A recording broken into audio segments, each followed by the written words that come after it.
हरे कृष्णा सर्वम कृष्णार्पणमस्तु. പ്രഭുപാദ് की जय, ഗുരു മഹാരാജ് की जय, രാധാ പവനപുരേഷൻ की जय. ഗുരുവായൂർ മഞ്ജരീസിന്റെ പ്രഭാത മഞ്ജരിയിലൂടെയുള്ള ഗീതാ പഠന ക്ലാസ്സിലേക്ക് എല്ലാവർക്കും സ്വാഗതം. ഹരേ കൃഷ്ണ.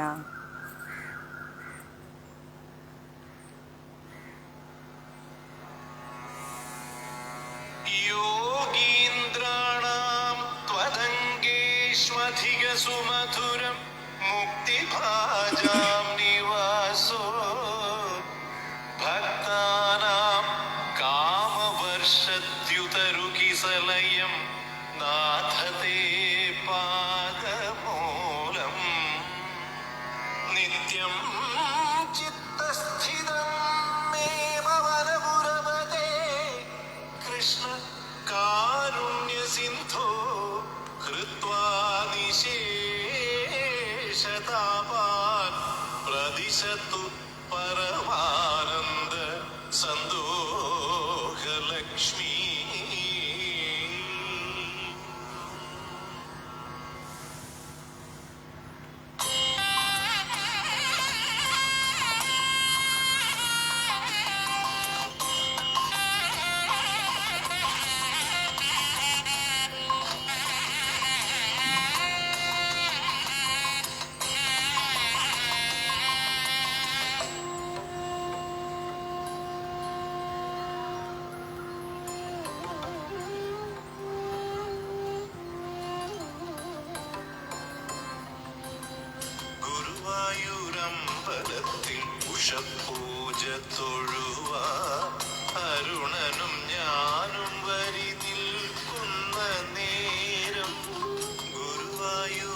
നല്ല പാട്ടല്ലേ? ഹരേ കൃഷ്ണ.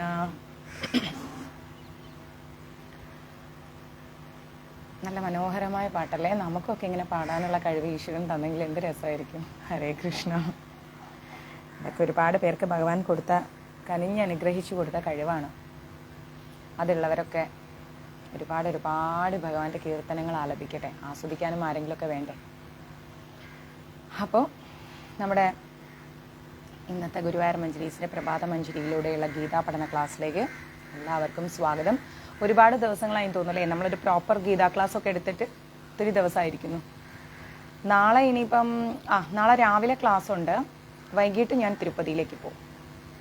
അപ്പോൾ ആരും മറക്കണ്ട, വരുന്ന 2025 നമുക്ക് തിരുപ്പതി ബാലാജിയെ കണി കണ്ടുണരാൻ വേണ്ടിയിട്ട് ഗുരുവായൂർ മഞ്ജരീസ് 12 പ്രമുഖ ക്ഷേത്രങ്ങൾ അടക്കമുള്ള ദർശനം റെഡിയായിരിക്കുകയാണ്. അപ്പം ആദ്യം ബുക്ക് ചെയ്യുന്ന 108 പേർക്കായിരിക്കും ദർശന സൗകര്യമുള്ളത്. ഇപ്പോൾ ഓൾറെഡി എനിക്ക് കുറേ മെസ്സേജസ് വന്നു. എങ്കിൽ കൂടിയും ഇനിയും ആർക്കെങ്കിലുമൊക്കെ താല്പര്യം ഉണ്ടെങ്കിൽ നിങ്ങൾക്ക് മെസ്സേജ് ചെയ്യാം. നമ്മൾ നിങ്ങളുടെ അടുത്ത് വാങ്ങുന്നത് ടിക്കറ്റ് എമൗണ്ടും ടോക്കൺ എമൗണ്ടും മാത്രമായിരിക്കും. ബാക്കിയെല്ലാം അവനവൻ തന്നെ സ്പെൻഡ് ചെയ്യേണ്ടതാണ്. ഫുഡ്, റൂംസ് ഒരുമിച്ചായിരിക്കും താമസിക്കുന്നതൊക്കെ, പക്ഷേ അവിടെ വെച്ച് നമ്മൾ തിരിച്ച് റിസപ്ഷനിൽ കൊടുക്കുന്നതായിരിക്കും. ഓക്കെ, ഹരേ കൃഷ്ണ. ഹരേ കൃഷ്ണ അമ്മേ. അപ്പോൾ നമുക്ക് കൂടുതൽ വിശേഷങ്ങളൊക്കെ ഇന്നലെ രാത്രിയിലെ ലൈവിൽ നമ്മൾ പറഞ്ഞിട്ടുണ്ട്. എനിക്കൊരു റിക്വസ്റ്റ് മാത്രമേ ഉള്ളൂ. രാവിലെ ഇത് കാണുന്നത് ഒരു പോസിറ്റീവ് എനർജിയാണ്. നിങ്ങളെ കാണുന്നത്, നിങ്ങളെല്ലാവരെയും രാവിലെ കാണുമ്പം എനിക്കും ഒരു വല്ലാത്തൊരു പോസിറ്റീവ് എനർജിയാണ്. ഇവിടെ ഒരു കാക്കയുടെ കൂടൊക്കെ ഉണ്ട്. നമ്മളെ കൊത്തി ഓടിക്കുമോ എന്തോ, ഈശ്വരനറിയാം. കൊത്താൻ വന്നാൽ നമ്മൾ ഓടണം, വളരെ നിർബന്ധമായിട്ട് ഓടിയിരിക്കണം. അപ്പോൾ നമുക്ക് ക്ലാസ് സ്റ്റാർട്ട് ചെയ്യാം. നമ്മൾ ഗീതാ പഠന ക്ലാസ്സിലേക്ക് അധ്യായം 6ലേക്കാണ് നമ്മൾ കടന്നത്. അതിനു മുമ്പ് ഗുരുവായൂർ മഞ്ജരീസ് കോൺടാക്ട് നമ്പർ 93 42 49 49 41. ഈ നമ്പറിലേക്ക് ഒരു വാട്സപ്പ് മെസ്സേജ് തന്നാൽ, നിങ്ങൾ കാണുന്നത് യൂട്യൂബിലൂടെയാണോ ഫേസ്ബുക്കിലൂടെയാണോ എന്നും കൂടെ മെൻഷൻ ചെയ്ത് നിങ്ങളുടെ പേരും കൂടെ ടൈപ്പ് ചെയ്തിട്ടാൽ നിങ്ങൾക്ക് നമ്മുടെ ഗുരുവായൂർ മഞ്ജരീസിൻ്റെ ഗ്രൂപ്പിലേക്ക് ആഡ് ആവാൻ സാധിക്കും. ദിവ്യ കെ നമ്പൂതിരി എവിടെ എത്തി? സമയത്രേ 8:50. എവിടെ എത്തി ഇപ്പം? കാട്ട്പാടി, അറക്കോണം. സൂപ്പർ മായ മാതാജി, ഭഗവാന്റെ ദർശനം ലഭിക്കട്ടെ. അപ്പോൾ പിന്നെന്താ, വേറെ പ്രത്യേകിച്ച് വിശേഷങ്ങളൊന്നുമില്ല. നിങ്ങൾക്ക് എന്തെങ്കിലും സ്പെഷ്യൽ വിശേഷങ്ങളുണ്ടെങ്കിൽ പറയൂ. ഹരേ കൃഷ്ണ അച്ഛാ. പിന്നെ 26-ാം തീയതി നമ്മുടെ ജന്മാഷ്ടമി ദിവസം നമ്മൾ ഗുരുവായൂർ മഞ്ജരീസിൽ അന്നദാനം കൊടുക്കുന്നുണ്ട് തിരുപ്പതി ബാലാജിയുടെ സമക്ഷത്തിൽ. അപ്പം താല്പര്യമുള്ളവർ 9342494941 എന്ന നമ്പറിലേക്ക് മെസ്സേജ് ഇടുക. ഗുരുവായൂർ മഞ്ജരീസിൻ്റെ അന്നദാനങ്ങളെല്ലാം ലൈവ് അല്ലെങ്കിൽ വീഡിയോ ആയിരിക്കും. നിങ്ങളുടെ പേര് സഹിതം നമ്മൾ ഇട്ടിട്ട് ആയിരിക്കും നമ്മൾ അന്നദാനം ചെയ്യുന്നത്. അപ്പോൾ ജന്മാഷ്ടമി ദിവസം നമുക്ക് മാക്സിമം അന്നദാനം കൊടുക്കണം. അത് കഴിഞ്ഞിട്ട് വരുന്ന മെസ്സേജുകൾ എനിക്ക് നോക്കാൻ സാധിക്കില്ല. ഇന്ന് ദിവ്യമാതാജി എത്തിക്കഴിഞ്ഞാൽ എല്ലാ മെസ്സേജുകൾക്കും റിപ്ലൈ തരുന്നതായിരിക്കും. ദിവ്യമാതാജിക്ക് വേണ്ടി വളരെ സ്നേഹത്തോടു കൂടി ഞാൻ മഞ്ജരീസിൻ്റെ മെസ്സേജുകളെല്ലാം കീപ്പ് ചെയ്ത് വെച്ചിട്ടുണ്ട്. കാരണം എനിക്ക് അത് നോക്കാനുള്ള സമയമൊന്നുമില്ല. 10-നെത്തും. 10-ന് ചെന്നൈ സെൻട്രൽ ഇറങ്ങുമെന്നാണോ പറയണേ? കാരണം ഇന്നിപ്പം ഞങ്ങൾ നാളെ ഇവിടുന്ന് തിരുപ്പതി പോവുകയാണ്. പോയിട്ട് വേണം എനിക്ക് റൂംസും കാര്യങ്ങളൊക്കെ റെഡിയാക്കാൻ വേണ്ടിയിട്ട്. എല്ലാം റെഡിയാണ്, എങ്കിൽ കൂടി എല്ലാം ഒന്ന് സെറ്റ് ചെയ്യാൻ വേണ്ടിയിട്ട്. 93 42 49 49 41. ഇന്ന് കോറിഡോറാണ്. അങ്ങോട്ടിരിക്കുമ്പം ലൈറ്റ് കൃത്യമാവുന്നില്ല, അതുകൊണ്ടാണ് ഓപ്പോസിറ്റേക്കിലേക്ക് ഇരുന്നത്. ഓക്കെ, അറക്കോണം കഴിഞ്ഞു. ഇനി ഒരു 2 മണിക്കൂർ, 1.5 2 മണിക്കൂറും കൂടെ ഉണ്ട് ചെന്നൈക്ക് എത്താൻ. വേഗം വരൂ, വന്നിട്ട് വേഗം പോകാനുള്ളതാണ്. Time late ആക്കല്ലേ. പെട്ടെന്ന് വരൂ. കുറേ മെസ്സേജുകൾ നോക്കാനുണ്ട്. നമസ്കാരം പ്രേമാമ്മ. അപ്പോൾ നമുക്ക് ക്ലാസ് സ്റ്റാർട്ട് ചെയ്യാം. ഭഗവത്ഗീത യഥാരൂപത്തിൽ ശ്രദ്ധിച്ചു കേൾക്കണം. നമ്മൾ വളരെ ഇമ്പോർട്ടൻ്റ് ആയിട്ടുള്ളൊരു ചാപ്റ്ററിലൂടെയാണ് പോകുന്നത് കേട്ടോ. ഭഗവത്ഗീത യഥാരൂപത്തിൽ നമ്മുടെ അധ്യായം 6 ശ്ലോകം 9 നമ്മൾ എടുത്തുകൊണ്ടിരിക്കുന്നത്. സുഹൃമിത്രാരുദാസീന മധ്യസ്ഥ ദ്വേഷാബന്ധുഷു സാധുക്ഷബീജ പാപേഷു സമബുദ്ധിർ വിശിഷ്യതേ എന്ന് വെച്ച് കഴിഞ്ഞാൽ സുഹൃമിഥ്യാരുദാസീന മധ്യസ്ഥ ദേശബന്ധുഷു എന്ന് വെച്ചാൽ സുഹൃത്ത്, മിത്രങ്ങള് രണ്ടും ഒന്നാണോ എന്ന് ചോദിച്ചു കഴിഞ്ഞാൽ ഒന്നല്ല. സുഹൃത്ത് എന്ന് പറഞ്ഞു കഴിഞ്ഞാൽ ഹായ് ബൈ ബന്ധങ്ങൾ. മിത്രം എന്ന് പറഞ്ഞു കഴിഞ്ഞാൽ മനസ്സറിഞ്ഞ് കൂടെ നിൽക്കുന്നവർ. അങ്ങനെയുള്ളവർ വളരെ ചുരുക്കമാണ്. ശത്രു, ഉദാസീനൻ, മധ്യസ്ഥൻ. ഓക്കെ, ഇങ്ങനെ യുദ്ധം ചെയ്യുന്നവരുടെ ഇടനിലക്കാരൻ എന്നും കൂടിയുള്ള അർത്ഥമുണ്ട് മധ്യസ്ഥന്. ദ്വേഷൻ, ബന്ധു, ആ വിഭാഗത്തിൽപ്പെട്ടവരായാലും. സാധുഷു അഭി എന്ന് പറഞ്ഞു കഴിഞ്ഞാൽ സജ്ജനങ്ങളിലും, പാപേഷു എന്ന് പറഞ്ഞു കഴിഞ്ഞാൽ പാപികളിലും, നല്ലവരായ ജനങ്ങളിലും പാപം ചെയ്തവരിലും. സമബുദ്ധി എന്ന് വെച്ചാൽ സമബുദ്ധിയുള്ളവൻ. വിശിഷ്യതേ, വിശിഷ്ടനാകുന്നു. മനസ്സിലായോ? നമ്മുടെ ജീവിതത്തിൽ പൊതുവേ കണ്ടുവരുന്നത് ഒരാൾക്ക് കൂടുതൽ സ്ഥാനം കൊടുക്കും, മറ്റൊരാൾക്ക് താഴ്ന്ന സ്ഥാനം കൊടുക്കും. ഒരു സമബുദ്ധിയോടുകൂടി നമ്മൾ എല്ലാവരെയും കാണുന്നില്ല.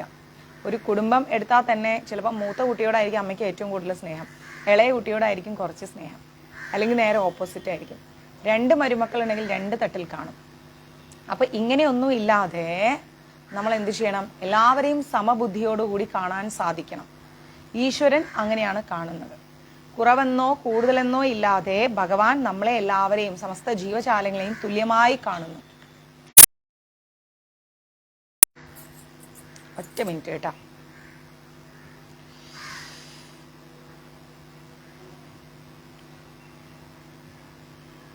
ഒരൊറ്റ സെക്കൻഡ്. വീട്ടിൽ നിന്ന് വിളിച്ചു, അതാ ഞാൻ കട്ട് ചെയ്തത്. ഒരൊറ്റ മിനിറ്റ്.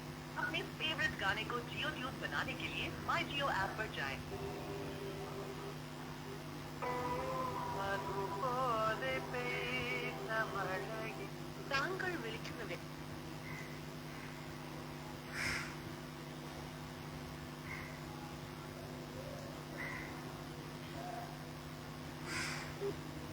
ഒരൊറ്റ മിനിറ്റ്. അവർ വീണ്ടും വീണ്ടും ട്രൈ ചെയ്യും.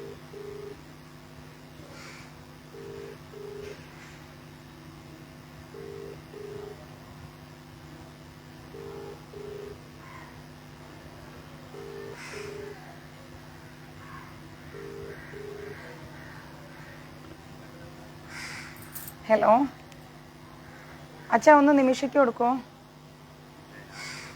ആണോ? എൻ്റെ നമ്പറിലേക്ക് വിളിക്കല്ലേ എന്ന് പറ. ക്ലാസ് എടുത്തോണ്ടിരിക്കാന്ന് പറ കേട്ടാ. അവര് കണ്ടിന്യൂസ് ആയിട്ട് വിളിച്ചുകൊണ്ടിരിക്കുന്നു. നിമിഷയാണോ ലച്ചു ആണോ എന്ന് അറിയില്ല. അപ്പൊ ഞാൻ ക്ലാസ് എടുത്തോണ്ടിരിക്കുകയാണേ. ഞാൻ ക്ലാസ് എടുത്തോണ്ടിരിക്കുകയാണ് അച്ഛാ. അവരോട് പറയും വിളിക്കല്ലേ എന്ന് പറ. Live class പോയിക്കൊണ്ടിരിക്കാൻ.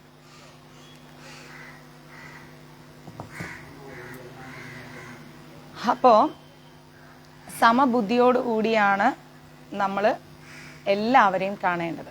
മനസ്സിലായില്ലേ? അല്ലാതെ നമ്മൾ ഒരാൾ വലുത്, ഒരാൾ ചെറുത്, ഒരാൾ വലുത്, ഒരാൾ ചെറുത് എന്ന് നമ്മൾ ഒരിക്കലും ചിന്തിക്കരുത്. എല്ലാവരെയും ഒരുപോലെ കാണാൻ എപ്പോൾ നമുക്ക് സാധിക്കുന്നുവോ അപ്പോഴാണ് നമ്മുടെ മനസ്സിലൊരു മനസ്സമാധാനം കിട്ടുക. പൊതുവേ ജീവിതത്തിൽ മനസ്സമാധാനം ഇല്ലാതായി പോകുന്ന എപ്പോഴാണെന്നറിയോ? എന്നോട് മാത്രം എന്തോ ഒരു ഇഷ്ടക്കുറവ്, അല്ലെങ്കിൽ എന്നോട് മാത്രം ഒരു സ്നേഹക്കുറവ്, എന്നേക്കാൾ കൂടുതൽ പരിഗണന അടുത്തൊരാൾക്ക് കിട്ടുന്നു എന്നുള്ള തോന്നലുകളാണ്. അപ്പം നമ്മൾ എന്ത് വേണം? നമുക്ക് അങ്ങനെ ഒരു ഫീലിങ്സ് ഉണ്ടാവുമ്പോഴേ നമുക്ക് അതിന്റെ പ്രയാസം മനസ്സിലാവും. അപ്പൊ അതേപോലെ അടുത്ത ഒരാൾക്കും അങ്ങനെ ഒരു പ്രയാസം ഇല്ലാതെ നോക്കേണ്ടത് നമ്മുടെ കടമയാണ്. അപ്പം മക്കളെ ആയാലും മരുമക്കളെ ആയാലും കൂട്ടുകാരെ ആയാലും എല്ലാവരെയും സമഭാവനയോടുകൂടി കാണും. മനസ്സിലാവുന്നുണ്ടോ? പൊതുവേ നമ്മൾ സമൂഹത്തിൽ കണ്ടുവരുന്ന ആ ഒരു വേർതിരിവ്, അത് നമ്മൾ ജീവിതത്തിൽ നിന്നെടുത്ത് ബാസ്ക്കറ്റിലേക്ക് ഇടാൻ പഠിക്കണം. നമുക്ക് ആരും ഈ ലോകത്ത് വലുതുമല്ല ചെറുതുമല്ല, തുല്യരാണ്.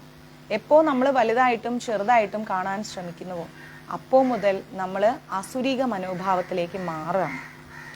ആരും നമ്മൾക്കൊരു പരിധിയിൽ കൂടുതൽ ഒന്നും ചെയ്യില്ല എന്നുള്ള കാര്യം നമ്മൾ ഉറപ്പിച്ചു വെക്കണം.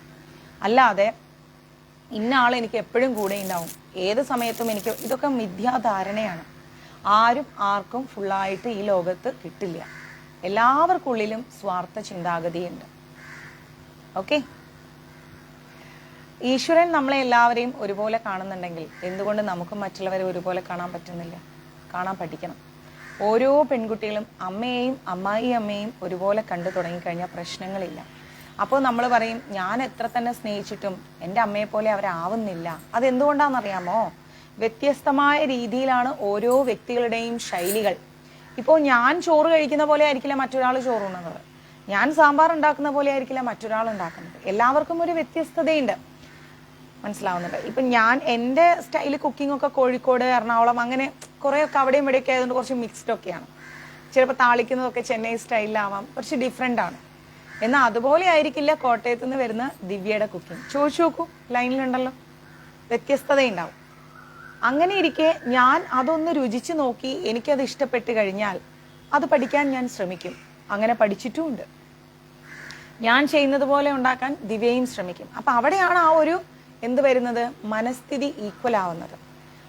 പെട്ടെന്നൊന്നും ഒരിക്കലും ഒരു അമ്മായിയമ്മ ആയി കഴിഞ്ഞാൽ അവരിലേക്ക് പെട്ടെന്ന്, ഇപ്പം നമ്മൾ കയറി ചെന്ന വീട്ടിൽ നമ്മൾ അമ്മയെ കണ്ടുകൊണ്ട് ഇത്രയും കാലം ജീവിച്ചിട്ട് പെട്ടെന്നൊരു വീട്ടിൽ കയറി ചെല്ലുമ്പം അമ്മായിയമ്മയിൽ നമ്മൾ അമ്മയുമായിട്ട് കമ്പയർ ചെയ്യരുത്. നമ്മുടെ അമ്മയുടെ രീതികളായിരിക്കില്ല ആ അമ്മയ്ക്കുള്ളത്. അപ്പോൾ അത് നമ്മളൊന്ന് മനസ്സിലാക്കിയാൽ മതി, കുറച്ചായിട്ട് മനസ്സിലാക്കിയാൽ മതി. അങ്ങനെ മനസ്സിലാക്കി വരുമ്പോൾ നമ്മൾ അതിനോട് ഈക്വലാവും. ഞാൻ എൻ്റെ വല്യച്ഛൻ്റെ വീട്ടിൽ, എൻ്റെ അമ്മച്ചിയുടെ വീട്ടിൽ ചെല്ലുമ്പം എൻ്റെ അമ്മയുടെ രീതികളേ അല്ല എൻ്റെ അമ്മച്ചിക്ക്. പക്ഷെ എന്താ പറയുക, അവിടെ ചെല്ലുമ്പോൾ അമ്മച്ചി പറയും ഇങ്ങനെയല്ല അമ്മു, അങ്ങനെ ചെയ്യണ്ട, അപ്പി പണ്ണാതെ, ഇപ്പി പണ്ണുങ്ക, എങ്ക അപ്പി പண்றீங்க എന്ന് വെച്ചാൽ അമ്മച്ചി ചോദിക്കും. അപ്പം ഞാൻ ഇല്ലമ്മ, എൻ്റെ അമ്മ അങ്ങനെയാണ് ചെയ്തത്, അത് വിട്, അപ്പി പണ്ണാതിങ്ക, അത് அவங்க அப்படி பண்ணட்டோ, നീ இப்படி பண்ணுமா എന്ന് പറയും. ഞാനിപ്പോൾ അമ്മച്ചിയുടെ സ്റ്റൈലായി. അതേ ഞാൻ എൻ്റെ വീട്ടിൽ ചെല്ലുമ്പോൾ എൻ്റെ അമ്മ പറയും നീ എന്താ ഈ കാണിക്കണേ. ഞാൻ പറയും ചെന്നൈയിൽ അമ്മ അങ്ങനെയാണ്, നിങ്ങൾ മിണ്ടായിരിക്കും, ഞാൻ ഇങ്ങനെ ചെയ്യും. അത് കഴിഞ്ഞ് കുറച്ച് കഴിഞ്ഞപ്പോൾ എൻ്റെ അമ്മ പറയണേ അത് അവള് ഇതേ ചെന്നൈയിലെ അമ്മച്ചി അങ്ങനെ ചെയ്യാന്ന് പറയും, ഇവിടെ ചെയ്തു, അതാ നല്ലതൊരു കാര്യം നോക്കുമ്പോൾ. ഇങ്ങനെ ഒരു ഈക്വൽ മനോഭാവത്തോടു കൂടി നമ്മൾ പോവുകയാണെങ്കിൽ, ഇതിന്റെ രണ്ടിന്റെയും നിൽക്കുന്ന നമ്മളൊന്ന് അഡ്ജസ്റ്റ് ചെയ്യുകയാണെങ്കിൽ രണ്ട് കുടുംബങ്ങൾ തമ്മിലുള്ള അകൽച്ച ഉണ്ടാവില്ല, അവിടെ വേർതിരിവുകൾ ഉണ്ടാവില്ല. പൊതുവേ വീട്ടിൽ കയറി ചെല്ലുന്ന പെണ്ണുങ്ങളാണ് ഭയങ്കര പ്രശ്നം. ഒന്ന് കിട്ടി രണ്ടാമത്തതിന് ചാടിക്കയറി സ്വന്തം വീട്ടിൽ വിളിച്ചിട്ട് ഭർത്താവിന്റെ വീട്ടിലെ കുറ്റങ്ങൾ പറയാൻ വേണ്ടിയിട്ട് നാവ് പൊക്കുമ്പോൾ ആലോചിക്കണം. ഇതിന്റെ ഇടയിൽ ആരുടെ ജീവിതമാണെന്നറിയോ നഷ്ടപ്പെടുന്നത്? നടുക്ക് നിൽക്കുന്ന വ്യക്തിയുടെ ജീവിതമാണ്, അല്ലാതെ അമ്മയുടെ അല്ല, അമ്മായിയമ്മയുടെ അല്ല. അതാണ് നമ്മൾ ചിന്തിക്കേണ്ടത്. മനസ്സിലാവുന്നുണ്ട്? അപ്പം സമഭാവനയോടുകൂടി കാണാനാണ് ഭഗവാൻ നമ്മളോട് പറയുന്നത്. ഓക്കെ, എൻ്റെ അച്ഛൻ്റെ സ്വഭാവമല്ല എൻ്റെ അപ്പച്ചൻ്റെ സ്വഭാവം. എൻ്റെ അച്ഛൻ ഒരിക്കലും മദ്യം കഴിച്ചിട്ടില്ല, കഴിക്കത്തുമില്ല. പക്ഷെ എൻ്റെ അപ്പച്ചൻ എന്ന് പറഞ്ഞാൽ ഒരു ദിവസം ഒരു പെഗ്ഗെങ്കിലും അപ്പച്ചന് വേണം, നിർബന്ധമാണ്. ഒട്ടും അത് പൊരുത്തപ്പെടാത്ത എനിക്ക് ഇത് പൊരുത്തപ്പെടേണ്ട സാഹചര്യമുണ്ട്, എനിക്ക് പൊരുത്തപ്പെട്ടേ പറ്റൂ, ഞാൻ എന്ത് ചെയ്യും? ഒന്നും പറയാൻ പറ്റില്ല. പയ്യെ പയ്യെ പയ്യെ പയ്യെ പയ്യെ നമ്മൾ അതേക്കുറിച്ച് പറഞ്ഞ് മനസ്സിലാക്കി കൊടുക്കുന്നു. പിന്നെ പിന്നെ മെല്ലെ മെല്ലെ മെല്ലെ മെല്ലെ ഞാൻ അതെടുത്ത് കളയാൻ തുടങ്ങി. പിന്നെ അപ്പച്ചൻ എന്ത് പറഞ്ഞു, അവള് വന്നാ പിന്നെ ഒരു സേവനവാരമാണ്. അല്ലാതെ ഒറ്റയടിക്ക് നമ്മളെല്ലാം മാറ്റാൻ ശ്രമിക്കരുത്, മാറൂല, മാറ്റാൻ കഴിയില്ല. അപ്പൊ ഇന്നു മുതൽ നമ്മൾ എന്ത് ചെയ്യും? മെല്ലെ മെല്ലെ മെല്ലെ മെല്ലെ അപ്ലൈ ചെയ്ത് നോക്കും.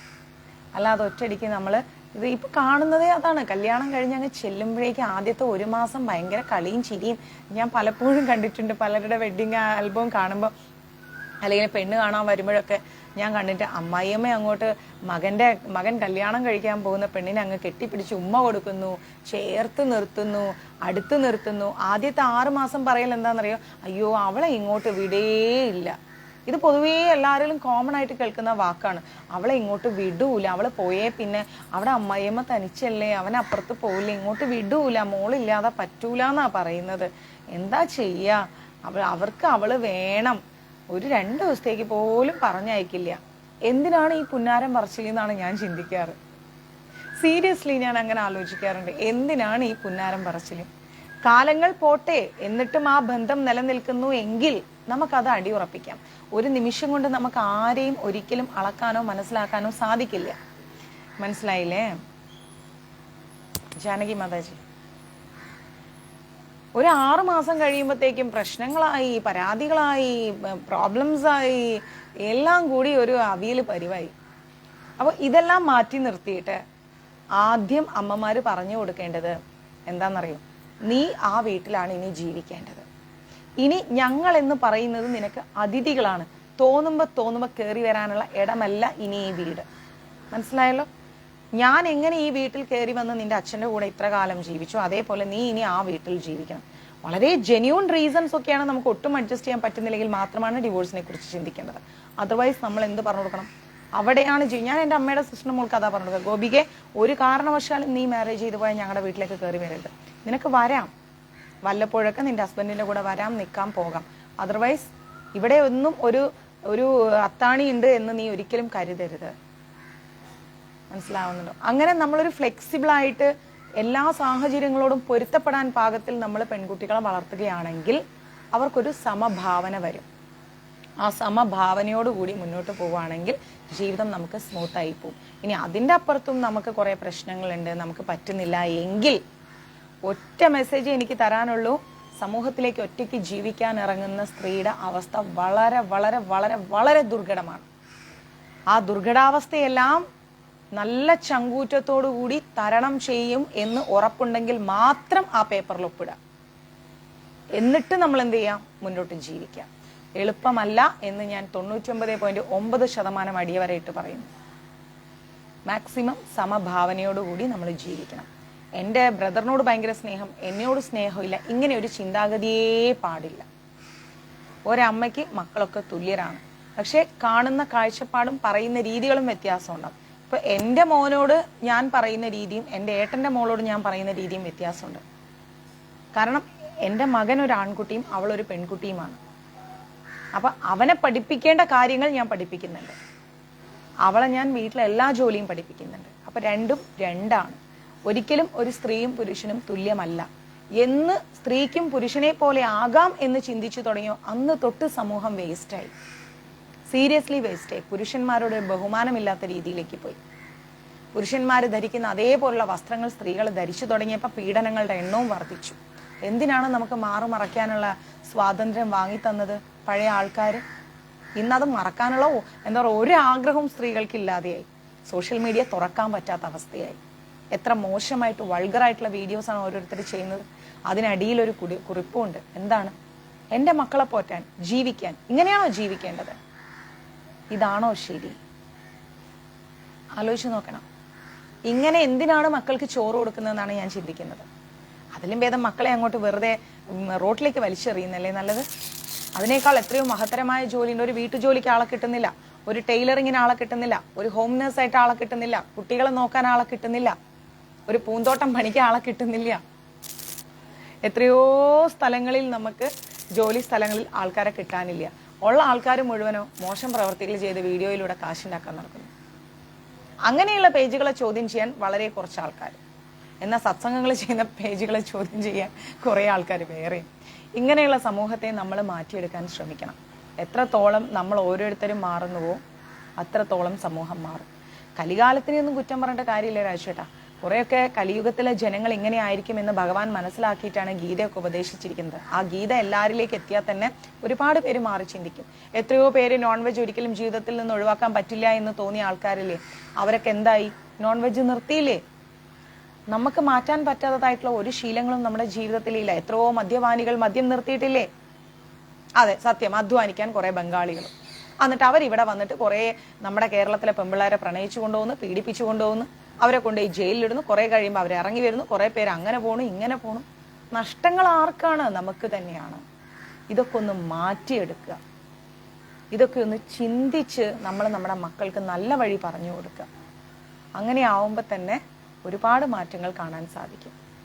ഓക്കെ, അപ്പോൾ ഇവിടെ സ്വന്തം സുഹൃത്തുക്കളാവട്ടെ, നമ്മുടെ ഗുണം ആഗ്രഹിക്കുന്നവരാവട്ടെ, നമ്മുടെ ശത്രുക്കളാവട്ടെ, ഉദാസീനന്മാരാവട്ടെ, ഈർഷ്യാലുക്കളാവട്ടെ, ബന്ധുക്കളാവട്ടെ, സജ്ജനങ്ങളാവട്ടെ, പാപികളാവട്ടെ, എല്ലാവരെയും നമ്മൾ സമഭാവനയോടുകൂടി കാണണം. ഒരു ശത്രുവിനെ കണ്ടു കഴിഞ്ഞാൽ ഓ ഇവനാണ് ഇവനെ ഞാൻ അങ്ങോട്ടേക്ക് എന്നൊന്നും പറയണ്ട. അയാൾ ചെയ്തു, നമ്മൾ അതിനൊരു കാരണമായി, അല്ലെ നമ്മളെ ഒന്നും ചെയ്യാതെ അയാൾ നമ്മളെ ദ്രോഹിച്ചു, എന്ത് ചെയ്യാൻ പറ്റും? ഒന്നും ചെയ്യാൻ പറ്റില്ല. അയാളെ വഴിക്ക് വിടുക. അതിനുള്ളത് ഈശ്വരൻ കൊടുക്കട്ടെ എന്ന് ചിന്തിക്കാം. നമ്മൾ അതിന്റെ പിന്നാലെ ഓടാനുള്ള നേരം നമുക്കില്ല. നമ്മൾ എത്രത്തോളം നെഗറ്റീവ്സിനെ കുറിച്ച് ചിന്തിച്ചുകൊണ്ടേയിരിക്കുന്നു അത്രത്തോളം നമ്മളുടെ മനസ്സ് മാലിന്യമാവും. ഞാൻ അങ്ങനെ ചിന്തിക്കും. ഇപ്പൊ എന്നെ ഒരാൾ ഒരുപാട് വിഷമിപ്പിച്ചു, കുറച്ചൊരു 1-2 ദിവസമൊക്കെ ഞാൻ അതേക്കുറിച്ച് ഓർക്കും. പിന്നെ ഞാൻ ചിന്തിക്കില്ലെന്നറിയാം, ഇതിപ്പോ ഇങ്ങനെ ആലോചിച്ചിരുന്നിട്ട് എന്ത് കാര്യം? അങ്ങനെ എനിക്കൊരു വിഷമമുണ്ട്. ഞാനിപ്പോൾ ക്ലാസ് എടുക്കാതെ ഇരുന്നു, ഞാനൊന്ന് ഉറങ്ങാതെ ഇരുന്നു, അല്ലെ കഴിക്കാതെ ഇരുന്നു. എനിക്ക് ജീവിക്കേണ്ട സമയമാണ് നഷ്ടപ്പെടുന്നത്. എന്നെ ഭഗവാൻ ഏൽപ്പിച്ച പല കാര്യങ്ങളാണ് പെൻഡിങ് ആവുന്നത്. മനസ്സിലാവുന്നുണ്ടോ? അല്ലാതെ എന്നെ വേദനിപ്പിച്ച ആൾക്ക് പ്രത്യേകിച്ച് നഷ്ടങ്ങളൊന്നും ഉണ്ടാവാൻ പോണില്ല. നമ്മുടെ കൂടെ നിൽക്കാൻ യോഗമില്ലെന്ന് കരുതിയിട്ട് കൊണ്ടുപോയി മാറ്റി നിർത്തണം അങ്ങനെയുള്ള ആൾക്കാരെ. മനസ്സിലാവുന്നുണ്ടോ? അല്ലാതെ അയ്യോ അവരെന്നോട് ഇന്നാലും ഇങ്ങനെ ചെയ്തില്ലേ, അവരെന്നോട് ഇങ്ങനെ പണ്ട് ഞാൻ അങ്ങനെ ആയിരുന്നു കേട്ടോ, പക്ഷെ എൻ്റെ അച്ഛനാണ് എനിക്ക് തിരുത്തി തന്നത്. ദാറ്റ് മീൻസ് ശങ്കർ നാരായണൻ അച്ഛൻ, വേറെ ആരുമല്ല. അദ്ദേഹം ഒരിക്കൽ എന്നെ വിളിച്ചിട്ട് ചോദിച്ചു, എന്തിനാ അമ്മു ഇങ്ങനെ ഓരോരോ കാര്യങ്ങൾ ആലോചിച്ച് ഇങ്ങനെ വിഷമിക്കുന്നത്? അതിന്റെ പാട്ടിന് വിട്, നിനക്ക് ക്ലാസ്സുകൾ എടുക്കാനുണ്ട്. ഞങ്ങളെപ്പോലെ ഉള്ളവർക്ക് എന്താ പറയുക, ഞാൻ അച്ഛാന്നാ വിളിക്കുക. അപ്പൊ എന്നെ പോലെയുള്ള പല ആളുകളും നിന്റെ ക്ലാസ് വെയിറ്റ് ചെയ്യുന്നു. അതെത്ര വലിയ മഹത്തരമായ കാര്യമാണ്. നിന്നെ വിട്ട് നിന്നെ വേദനിപ്പിച്ചു പോയ ആളുകൾക്കൊന്നും നിന്നെ പോലെ വന്നിരുന്ന് ക്ലാസ് എടുക്കാൻ കഴിയില്ല. നിന്റെ ആ ക്വാളിറ്റി അവർക്കില്ല. അത് മനസ്സിലാക്കൂ. ഞങ്ങൾ എത്ര അച്ഛന്മാർ നിന്നെ സ്നേഹിക്കുന്നു, എത്ര അമ്മമാർ നിന്നെ സ്നേഹിക്കുന്നു, എത്ര കുട്ടികൾ നിന്നെ കാത്തിരിക്കുന്നു. അപ്പൊ ആലോചിച്ചു നോക്കൂ. അത് മാത്രമല്ല, നിന്റെ പ്രായമുള്ള എത്രയോ പേര് ലൈവിലുണ്ട്. നിന്നെ സ്നേഹിക്കുന്ന എത്രയോ ചേട്ടന്മാരുണ്ട്, ചേച്ചിമാരുണ്ട്, സമപ്രായക്കാരുണ്ട്. അവരെല്ലാവരും നിന്നെ സ്നേഹിക്കുമ്പോൾ 500 പേര് നിന്നെ സ്നേഹിക്കാനുണ്ടെങ്കിൽ നിന്നിൽ നിന്ന് പോയ ഒരാളെ കുറിച്ച് ഓർത്ത് നീ എന്തിനു വിഷമിക്കണം എന്നുള്ള അച്ഛൻ്റെ ആ ഒരു ചോദ്യത്തിന് മുമ്പിലാണ് ഞാൻ ഒരുപാട് ചിന്തിച്ചത്. അതിൽ നിന്ന് ഞാൻ മനസ്സിലാക്കി, എടുത്ത് കളയേണ്ടത് എടുത്ത് തന്നെ കളയണം. സീരിയസ്ലി, എടുത്ത് കളയേണ്ടത് എടുത്ത് തന്നെ കളയണം. പിന്നെയും എന്നോട് ജയന്തിയമ്മ ഒരു ചോദ്യം ചോദിച്ചു. അമ്മു അല്ലേ ക്ലാസ്സിൽ വാതോരാതെ പറയാറ്, നമ്മുടെ ജീവിതത്തിൽ നടക്കുന്ന എന്തും ഭഗവാന്റെ തീരുമാനമാണ്, ഭഗവാൻ ആലോചിച്ച് തീരുമാനിക്കുന്നതേ ഉള്ളൂ, ഒരു ഇല പോലും ഭഗവാൻ അറിയാതെ അനങ്ങുന്നില്ല എന്ന്. അപ്പൊ അങ്ങനെ നമ്മുടെ ജീവിതത്തിൽ വരുന്ന ഓരോ വിഷമങ്ങളും വേദനകളും ആ ഒരു അനക്കം ഭഗവാൻ അറിയാതെ ആവുന്നുണ്ടോ അമ്മു? ഇത് അമ്മുവാണ് ഞങ്ങളെ പഠിപ്പിച്ചത് എന്നുള്ള ആ ഒരു ചോദ്യത്തിന് മുൻപിലാണ് സീരിയസ്ലി ഞാൻ ഇന്ന് എൻ്റെ ലൈഫിൽ എന്ത് പ്രശ്നങ്ങളുണ്ടെങ്കിലും ചിരിച്ചുകൊണ്ട് ഫേസ് ചെയ്യാൻ പഠിച്ചത്. ചിലപ്പം പഠിപ്പിക്കുന്ന നമ്മളെ തന്നെ തിരിച്ചു പഠിപ്പിക്കാൻ നമ്മളെ കേൾക്കുന്നവർ വേണ്ടി വരും. അതുകൊണ്ടാണ് പറഞ്ഞത്, ആരും ഈ ലോകത്ത് വലിയവരുമല്ല ചെറിയവരുമല്ല എന്ന്. നമ്മൾ എന്താ വേണ്ടത്? നമ്മുടെ ജീവിതത്തിൽ നടക്കുന്ന നഷ്ടങ്ങൾ എന്ത് തന്നെയായാലും അത് ഭഗവാൻ നിശ്ചയിച്ചുറപ്പിച്ച കാര്യമാണെന്നും അതിന് മുന്നിലോട്ട് അതിനേക്കാൾ വലിയ നേട്ടങ്ങൾ നമ്മളെ കാത്തിരിക്കുന്നുണ്ടെന്നും ആ നേട്ടങ്ങൾ കരസ്ഥമാക്കാനുള്ള വഴിയിൽ ഒരിക്കലും നമ്മൾ തളർന്നു പോകരുതെന്നും നല്ല അടിയുറച്ച വിശ്വാസത്തോടു കൂടി നമ്മുടെ ജീവിതത്തെ മുന്നോട്ടെടുത്ത് കൊണ്ടുപോകണം. അല്ലാതെ ഒരിക്കലും നമ്മൾ പതറിപ്പോകരുത്. മനസ്സിലാവുന്നുണ്ട്?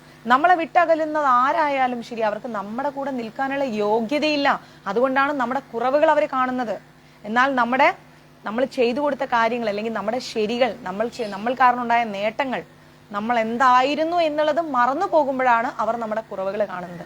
ആ കുറവുകൾ കാണുന്ന ആ കണ്ണിനെയും ഹൃദയത്തെയും പിന്നെ ഒരിക്കലും നമ്മുടെ നേട്ടങ്ങളോ നമ്മുടെ നന്മയോ കാണിച്ചു കൊടുക്കാൻ നമ്മൾ നിൽക്കരുത്. ആ സ്ഥാനം നമ്മൾ ഒഴിച്ചിട്ട് കൊടുക്കണം. ആയിക്കോട്ടെ, നമുക്ക് ഈശ്വരനുണ്ട് അല്ലെ, സാക്ഷാൽ ഗുരുവായൂരപ്പനുണ്ട്. അദ്ദേഹം നമ്മളെ കൈവെടിഞ്ഞിട്ടില്ല, അദ്ദേഹം നമ്മളെ കുറ്റപ്പെടുത്തിയിട്ടില്ല, ഒറ്റപ്പെടുത്തിയിട്ടില്ല. പിന്നെ നമ്മൾ എന്തിനാ പേടിക്കുന്നത്? നമ്മൾ എന്തിനാ കരയുന്നത്? നമ്മൾ എന്തിനാ വിഷമിക്കുന്നത്? ഒറ്റയ്ക്കല്ല, സാക്ഷാൽ ഗുരുവായൂരപ്പൻ നമ്മുടെ കൂടെയുണ്ട്. ക്ലിയർ? അപ്പോൾ നമ്മൾ എല്ലാവരെയും സമഭാവനയോടെ കാണുക. എപ്പോഴാണോ നമ്മൾ സമഭാവനയോടുകൂടി കാണുന്നത്, അപ്പോൾ മുതൽ നമുക്ക് ശാന്തിയും സമാധാനവും കൈവരിക്കാൻ സാധിക്കും. ബോൾഡാണോ ഇന്ന് മുതൽ? അപ്പോ സമഭാവനയോടെ വീക്ഷിക്കുന്നവൻ ആരായാലും ശരി, അവൻ പുരോഗതി നേടിയവനാണെന്നാണ് പറയുന്നത്. അപ്പൊ നമുക്ക് വേണ്ട ഈ പുരോഗതി. നമ്മൾ പുരോഗതി ഇല്ലാതെ ഇങ്ങനെ അധോഗതിയും പിടിച്ചിരുന്നാൽ മതിയോ? അല്ല, പുരോഗതി നേടണം. ഇതാണ് നമ്മുടെ 9ാമത്തെ ശ്ലോകത്തിൽ നമ്മളെ പഠിപ്പിക്കുന്നത്. എത്ര പേർക്ക് അറിയാമായിരുന്നു എന്താ പറയാ, ഭഗവത്ഗീത യഥാരൂപത്തിൽ 6ാമത്തെ അധ്യായത്തിൽ 9ാമത്തെ ശ്ലോകത്തിന്റെ അർത്ഥം ഇതാണെന്ന് ആരെങ്കിലും എപ്പോഴെങ്കിലും പറഞ്ഞു തന്നിട്ടുണ്ടോ? ഇതാണ് അതിന്റെ അന്തരാർത്ഥം എന്ന്. പുണ്യപ്രഭു ആരെങ്കിലും പറഞ്ഞു തന്നിട്ടുണ്ടായിരുന്നോ? പല പല ഗീതാ ക്ലാസ്സുകൾ നമ്മൾ കേട്ടിട്ടുണ്ട്. ഇതാണ് ഇതിന്റെ അന്തരാർത്ഥം എന്ന് ആരെങ്കിലും നമ്മളെ പഠിപ്പിച്ചിട്ടുണ്ടോ? യെസ്, പഠിപ്പിച്ചിട്ടുണ്ട്. സൂപ്പർ. ഇല്ല അല്ല, അത് യെസ് മറ്റേ മനസ്സിലായി എന്നുള്ളതിനല്ലേ? Okay, fine. ഷെയർ ചെയ്യൂ. രേഖാ മാതാജി പറഞ്ഞതുപോലെ എല്ലാവരും ക്ലാസ് ഷെയർ ചെയ്യൂ. മഞ്ജരീസിന്റെ വളർച്ചയ്ക്കായിട്ട് നിങ്ങളെ ഉള്ളൂ. മാക്സിമം ഷെയർ ചെയ്യൂ ക്ലാസ്. ഞാൻ നോക്കുമ്പോൾ ഓരോ ഷെയറിങ്ങും കുറവാണ്. ഇന്നലെയൊക്കെ വളരെ കുറവാണ്. ഇന്നലത്തെ വൈകുന്നേരത്തെ ക്ലാസ് ഒക്കെ ഞാൻ അങ്ങനെ നോക്കി ആരൊക്കെ ഷെയർ ചെയ്യുന്നു എന്ന് എനിക്ക് കാണാൻ പറ്റും. FBയിൽ ഏതൊക്കെ ഗ്രൂപ്പുകളിലേക്ക് ആരൊക്കെ ഷെയർ ചെയ്തു എന്ന്. അപ്പൊ ഇങ്ങനെ ഒരു അന്തരാർത്ഥം നമ്മുടെ 9ാമത്തെ ശ്ലോകത്തിനുണ്ട്. നമ്മൾ പോകുന്നത് ഗീതയിലെ യഥാരൂപത്തിലേക്കാണ്, യഥാർത്ഥമായിരിക്കുന്ന രൂപത്തിലേക്കാണ് നമ്മൾ പോകുന്നത്. അതിന് നമുക്ക് ശീല പ്രഭുപാജിയോട് എന്നും നന്ദി ഉണ്ടായിരിക്കണം. അദ്ദേഹത്തിന്റെ യഥാരൂപമാണ് നമ്മൾ മനസ്സിലാക്കിക്കൊണ്ടിരിക്കുന്നത്. ഓക്കെ, ഇനി അടുത്തത് 10ാമത്തെ ശ്ലോകമാണ്. യോഗി യുഞ്ചീജ സതതമാത്മാനാം രഹസ്യ സ്ഥിത ഏകാഗി യത ചിത്താത്മാ നിരാശീര പരിഗ്രഹ.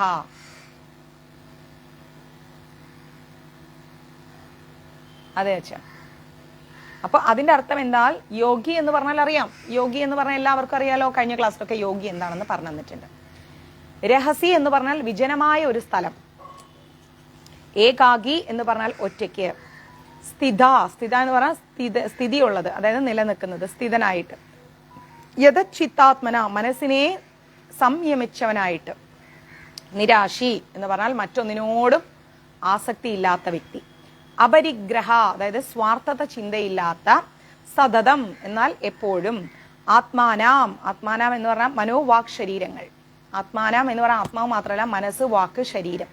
യുജ്ജീത കൃഷ്ണാവബോധത്തിൽ കേന്ദ്രീകരിക്കണം. നമ്മുടെ മനസ്സ്, വാക്ക്, ശരീരം, പ്രവൃത്തി, ചിന്ത എല്ലാം കൃഷ്ണാവബോധത്തിൽ നമ്മൾ എന്ത് ചെയ്യണം?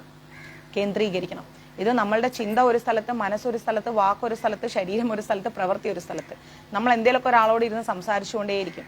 പക്ഷെ നീ കേൾക്കുന്നുണ്ടോ? ഞാൻ വിളിച്ചു, സോറി, ഞാൻ വേറെ എന്തോ ആലോചിച്ചു പോയി. എന്താ പറഞ്ഞത്? ഈ ഒരു മനോഭാവം തെറ്റാണ്. ഒരാളോട് സംസാരിക്കുന്നുണ്ടെങ്കിൽ അതിൽ നമ്മൾ ശ്രദ്ധ കേന്ദ്രീകരിക്കണം. നമുക്ക് ഇഷ്ടപ്പെടാത്ത കാര്യങ്ങളാണ് പറയുന്നെങ്കിൽ നോക്കൂ, ഇപ്പോ ഇത് പറയണ്ട, എൻ്റെ മൈൻഡ് കുറച്ച് ശരിയല്ല, എനിക്ക് കോൺസെൻട്രേറ്റ് ചെയ്യാൻ പറ്റും, നമുക്ക് പിന്നെ സംസാരിക്കാം. ഞാൻ എത്രയോ വട്ടം ദിവ്യയോടൊക്കെ അത് പറഞ്ഞിരിക്കുന്നു. ചോദിച്ചു നോക്കിക്കേ, ദിവ്യയോടും വിഷ്ണുവിനോടൊക്കെ ഞാൻ പറയാണ്, നോക്കൂ ഇത് നമുക്ക് പിന്നെ സംസാരിക്കും, ഇപ്പം എനിക്ക് അത് ശ്രദ്ധിക്കാൻ പറ്റുന്നില്ല, ഇത് കഴിയട്ടെ. അവരും എന്നോട്, മാതാജി അത് ഞാനിപ്പോൾ വേറൊരു കാര്യം ചെയ്തുകൊണ്ടിരിക്കും, നമുക്ക് അടുത്ത ഒരു അരമണിക്കൂർ സമയത്ത് ഞാൻ അതിനുള്ളിൽ ക്ലിയർ ആണ്. അവരും പറയാറുണ്ട്, നമ്മൾ ചെയ്യുന്ന പ്രവൃത്തി എന്തായാലും, പറയുന്ന കാര്യങ്ങൾ എന്തായാലും അതിൽ കൃഷ്ണാവബോധത്തിൽ അടിയുറപ്പിച്ചുകൊണ്ട് അതിലൊരു ശ്രദ്ധ കേന്ദ്രീകരിക്കണം. എങ്കിൽ മാത്രമേ അതിന് കാര്യമുള്ളൂ. അല്ലാതെ ഹാ ഹൂ ഹീ എന്ന് പറഞ്ഞു പോയിട്ട് ഒരു കാര്യവും ഇല്ല.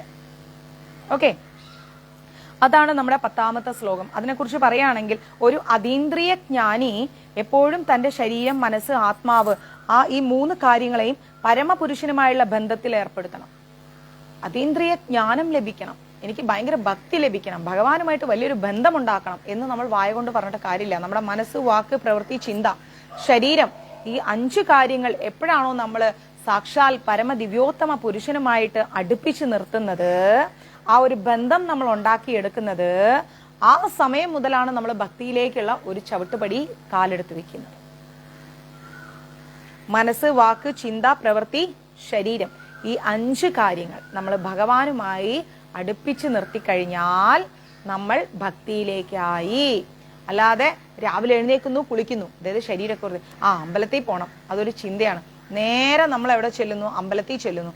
ചെന്ന് കഴിഞ്ഞിട്ടോ, ഹലോ, എന്താ വിശേഷം, സുഖമായിരിക്കുന്നല്ലോ? ഉണ്ട്, ശരി. മക്കളൊക്കെ പോയോ? ഓ പോയി. അല്ല, എന്താ ജോലി മോന്? രക്ഷപ്പെട്ടിട്ടോ. എന്നാ ഞാൻ ഒന്ന് നട അടയ്ക്കുമ്പോഴത്തേക്ക് കയറി ഒന്ന് തൊഴുതേക്കട്ടെ. അവിടെ ചെല്ലുമ്പോ, അവന്റെ മകനൊക്കെ പോയി, ഇനി എന്നാണാവോ എന്റെ മോൻ പോണത്? ഭഗവാനെ കാത്തു രക്ഷിക്കണേ കൃഷ്ണ ഗുരുവായൂരപ്പ.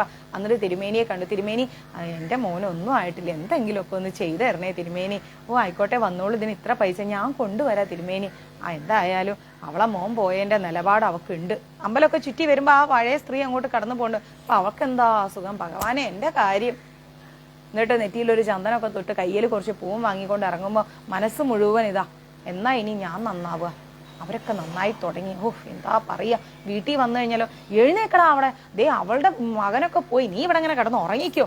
പിന്നെ അങ്ങോട്ടൊരു ഭദ്രകാളിനേക്കാൾ അപ്പുറത്താ. ആ ദേഷ്യം എല്ലാവരോടും കാണിച്ചു. പിന്നെ അതന്നെ ചിന്ത. ഇതിനെ ഭക്തി എന്ന് വിളിക്കാൻ പറ്റും? ഈ ഒരു അവസ്ഥയെ ഉറങ്ങുന്നത് വരെ പിന്നെ പ്രശ്നങ്ങളാ. ഈ അവസ്ഥയെ ഭക്തി എന്ന് വിളിക്കാൻ പറ്റുമോ? പറ്റൂല. അതേസമയം നമ്മൾ രാവിലെ എഴുന്നേൽക്കുന്നു, കുളിക്കുന്നു, നമ്മുടെ മനസ്സ് ഭഗവാനിൽ സമർപ്പിക്കുന്നു. കൃഷ്ണ, എനിക്ക് എന്ത് കിട്ടിയാലും കിട്ടിയില്ലേലും കുഴപ്പമില്ല, അങ്ങയുടെ തിരുരൂപം ദർശിക്കാൻ ഇന്ന് എനിക്ക് അവസരം തരണേ. ചിന്തകൾ മുഴുവൻ ഹരേ കൃഷ്ണ, ഭഗവാനെ കൃഷ്ണ ഗുരുവായൂരപ്പ. ഞാനിന്ന് 3ഓ 4ഓ ജീവാത്മാക്കളുമായി ഒരുമിച്ച് ജീവിക്കുന്നു. അതെൻ്റെ അച്ഛൻ, അമ്മ, കുട്ടികൾ, അവർക്കെല്ലാവർക്കും കൃഷ്ണാവബോധം നിറയ്ക്കണേ. പോകുന്ന വഴിയിൽ ഒരാളെ കണ്ടു, ഹരേ കൃഷ്ണ, തൊഴുതോ? തൊഴുതു. നേരെ അകത്തേക്ക് ചെല്ലുന്നു. മറ്റു വിശേഷങ്ങളൊന്നും നമുക്ക് അറിയണ്ടെന്നേ. അവരെന്ത്, എങ്ങനെ, ഏത്, ആർക്ക് കിട്ടി, എന്ത് കിട്ടി, അവർക്ക് നേട്ടമുണ്ടോ നഷ്ടമുണ്ടോ ഒന്നും അറിയണ്ട. ഭഗവാന്റെ നാമം ഒരാളോട് പറഞ്ഞുകൊണ്ട് ആ ക്ഷേത്രത്തിലേക്ക് കയറി അദ്ദേഹത്തിന്റെ തിരുരൂപം സന്ദർശിച്ച് അദ്ദേഹത്തിന് പൂജ ചെയ്ത് അദ്ദേഹത്തിന് സമർപ്പണം ചെയ്യുന്ന ആ വ്യക്തിയുടെ, ആ പൂജാരി ആരായാലും അവരുടെ കാല് തൊട്ട് നമസ്കരിച്ച് ഭക്തി നൽകണേ ഭഗവാനെ എന്ന് പ്രാർത്ഥിച്ചുകൊണ്ട് സന്തോഷത്തോടു കൂടി വീട്ടിലേക്ക് വന്ന മക്കൾ, എഴുന്നേറ്റില്ലേ മോനെ, എഴുന്നേക്കടാ, എന്താ ഇങ്ങനെ? അവർക്ക് കൃഷ്ണാവബോധം വരാൻ വീണ്ടും പ്രാർത്ഥിച്ച് നല്ല ഭക്ഷണം ഉണ്ടാക്കി ഭഗവാനെ സമർപ്പിച്ച് അതെല്ലാവരും കഴിച്ച് അതിലൂടെ കൃഷ്ണാവബോധം എല്ലാവരിലേക്ക് എത്തിച്ച്, എത്ര വേദനകൾ ഉണ്ടെങ്കിലും ഭഗവാനെ സമസ്തവും സഹിക്കാനുള്ള അനുഗ്രഹം നൽകണേ എന്ന ഒരു സാത്വിക മനോഭാവത്തോടു കൂടി പോയി കഴിഞ്ഞാൽ മനസ്സ്, വാക്ക്, ചിന്ത, പ്രവൃത്തി, ശരീരം എല്ലാം കൃഷ്ണാവബോധത്തിലായി. ഫസ്റ്റ് വേണോ സെക്കൻഡ് വേണോ എന്ന് ആലോചിച്ച് നോക്കുക. വയലൻസ് വേണോ സൈലൻസ് വേണോ, എന്ത് വേണമെന്ന് ആലോചിച്ച് നോക്കുക. എനിക്കൊന്ന് സൈലൻസ് ആയിരിക്കും കുറച്ചും കൂടി മനസ്സമാധാനം. വയലൻസ് ആയി കഴിഞ്ഞാൽ ആ ദിവസമേ വേസ്റ്റാണ്. ഓക്കെ, അങ്ങനെ നമ്മൾ എന്ത് ചെയ്യണം? ഭഗവാനുമായിട്ട് ഒരു ആത്മബന്ധം നമ്മൾ ഉണ്ടാക്കിയെടുക്കാൻ ശ്രമിക്കണം. വിജനമായ ഒരു സ്ഥലത്ത്, ആരോരുമില്ലാത്ത ഒരു സ്ഥലത്ത് ഒറ്റയ്ക്ക് താമസിക്കുകയും മനസ്സിനെ നിയന്ത്രിക്കുകയും ചെയ്യണം. അതിപ്പോൾ നമ്മളെ കൊണ്ട് സാധിക്കുന്ന കാര്യമില്ല, അതൊക്കെ ഉയർന്ന സന്യാസിമാർക്ക് പറഞ്ഞിട്ടുള്ളതാണ്. അയാൾക്ക് യാതൊന്നിലും ഒരു ആശയോ മമതയോ ഒന്നും തോന്നരുത്. ഇതൊക്കെ സന്യാസി വര്യന്മാർക്ക് വേണ്ടതാണ്. നമുക്ക് അതൊന്നും നടക്കില്ല. കാരണം നമ്മൾ ഒരു ഹറിബറി ഏരിയയിലാണ് താമസിക്കുന്നത്. പക്ഷെ അവിടെ ഇരുന്നു കൊണ്ട് നമുക്ക് കൃഷ്ണനെ പ്രാർത്ഥിക്കാം. ഭഗവാനുമായിട്ടൊരു ആത്മബന്ധം നമുക്ക് ഉണ്ടാക്കിയെടുക്കാം. എത്ര ധൃതി പിടിച്ചൊരവസ്ഥയാണെങ്കിലും ഭഗവാനുമായ ഒരു ആത്മബന്ധത്തിൽ നമുക്ക് വരാൻ വളരെ എളുപ്പമാണ്. ഒരു നിമിഷം നമ്മൾ ഏകാഗ്രതയോടുകൂടി ഈശ്വരനെ ധ്യാനിക്കുകയാണെങ്കിൽ അത് മതി നമുക്ക് എന്ത് ലഭിക്കാൻ? ഭഗവാനുമായിട്ടുള്ള ഒരു ആത്മബന്ധം ലഭിക്കാൻ വേണ്ടിയിട്ട്. അതർവൈസ് നമുക്കൊന്നും കിട്ടില്ല, എപ്പോഴും ഹറിബറി ആയിട്ടിരിക്കും. മനസ്സിലാവുന്നുണ്ടോ? ബ്രഹ്മം, പരമാത്മാവ്, ഭഗവാൻ എന്നിങ്ങനെ 3 രീതിയിൽ ഭഗവാൻ സാക്ഷാത്കരിക്കപ്പെടുന്നു. എന്താണ്? ബ്രഹ്മം, പരമാത്മാവ്, ഭഗവാൻ. ഇത് 3 ആരാണ്? ഭഗവാൻ കൃഷ്ണൻ തന്നെയാണ്. ചില ആളുകൾ പറയും ബ്രഹ്മത്തിൽ ലയിക്കാൻ. എന്ത് യോഗ്യതയുണ്ട് നമുക്കത് ആഗ്രഹിക്കാൻ? ഭഗവാനിൽ ലയിക്കാൻ എന്ത് യോഗ്യതയുണ്ട്? പരമാത്മാവിൽ ലയിക്കാൻ എന്ത് യോഗ്യതയുണ്ട്? ഒരു യോഗ്യതയും നമുക്കില്ല. കാണിച്ചു കൂട്ടിയത് സർവത്ര അബദ്ധങ്ങളാണ്, അല്ലേ? ബ്രഹ്മമായാലും ശരി, ഭഗവാനായാലും ശരി, പരമാത്മാവായാലും ശരി, ഇതെല്ലാം സാക്ഷാൽ കൃഷ്ണനാണ്. ഒരു വ്യത്യാസവും ഇല്ല. ഗീതയിൽ തന്നെ 3 രീതിയിലും ഭഗവാനെ നമ്മൾ അഭിസംബോധന ചെയ്യുന്നുണ്ട്. ബ്രഹ്മമായിട്ടും ചെയ്യുന്നുണ്ട്, പരമാത്മാവായിട്ടും ചെയ്യുന്നുണ്ട്, ഭഗവാനായിട്ടും ചെയ്യുന്നുണ്ട്. പിന്നെന്താ പറഞ്ഞ? കൃഷ്ണാവബോധം എന്നാൽ എപ്പോഴും അതീന്ദ്രിയമായിരിക്കുന്ന പ്രേമത്തോടെ ഭഗവത് സേവനം അനുഷ്ഠിക്കുക എന്നർത്ഥം. കൃഷ്ണാവബോധം എന്നാൽ എന്താണ്? എപ്പോഴും അതീന്ദ്രിയമായിരിക്കുന്ന ഒരു പ്രേമത്തോടെ. എങ്ങനെയാണ് അതീന്ദ്രിയമായിരിക്കുന്ന ഒരു പ്രേമം വരുന്നത്? കൃഷ്ണൻ എന്ന അവബോധം ഉള്ളിൽ സ്ഥാപിച്ചാൽ, ഉള്ളിൽ കുടിയിരുത്തി കഴിഞ്ഞാൽ അതീന്ദ്രിയമായിരിക്കുന്ന ഒരു പ്രേമമായി ഭഗവാനോട്. നമ്മളിപ്പോൾ ഒരു കാമുകനുണ്ടെങ്കിൽ എപ്പോഴെന്താ ചെയ്യാം? നല്ല പ്രേമ പാട്ടുകൾ കേൾക്കാൻ ശ്രമിക്കും. ഇനി ഇല്ലെങ്കിലും അതെ, ഇനി മുമ്പേ ഉണ്ടായിരുന്നവരും അതെ. അപ്പൊ എന്താ നമ്മുടെ ഉള്ളിലേക്ക് കടന്നു വരുന്നത്? ആ കാലങ്ങളും ആ പ്രണയവും ആ വ്യക്തിയൊക്കെയാണ്, അല്ലേ? അപ്പൊ അതെന്തുകൊണ്ടാണ്? ആ വ്യക്തിയെ നമ്മൾ അത്രത്തോളം അവബോധമായിരിക്കുന്ന നമ്മുടെ മനസ്സിലേക്ക് സ്ഥാപിച്ചിട്ടുണ്ട്.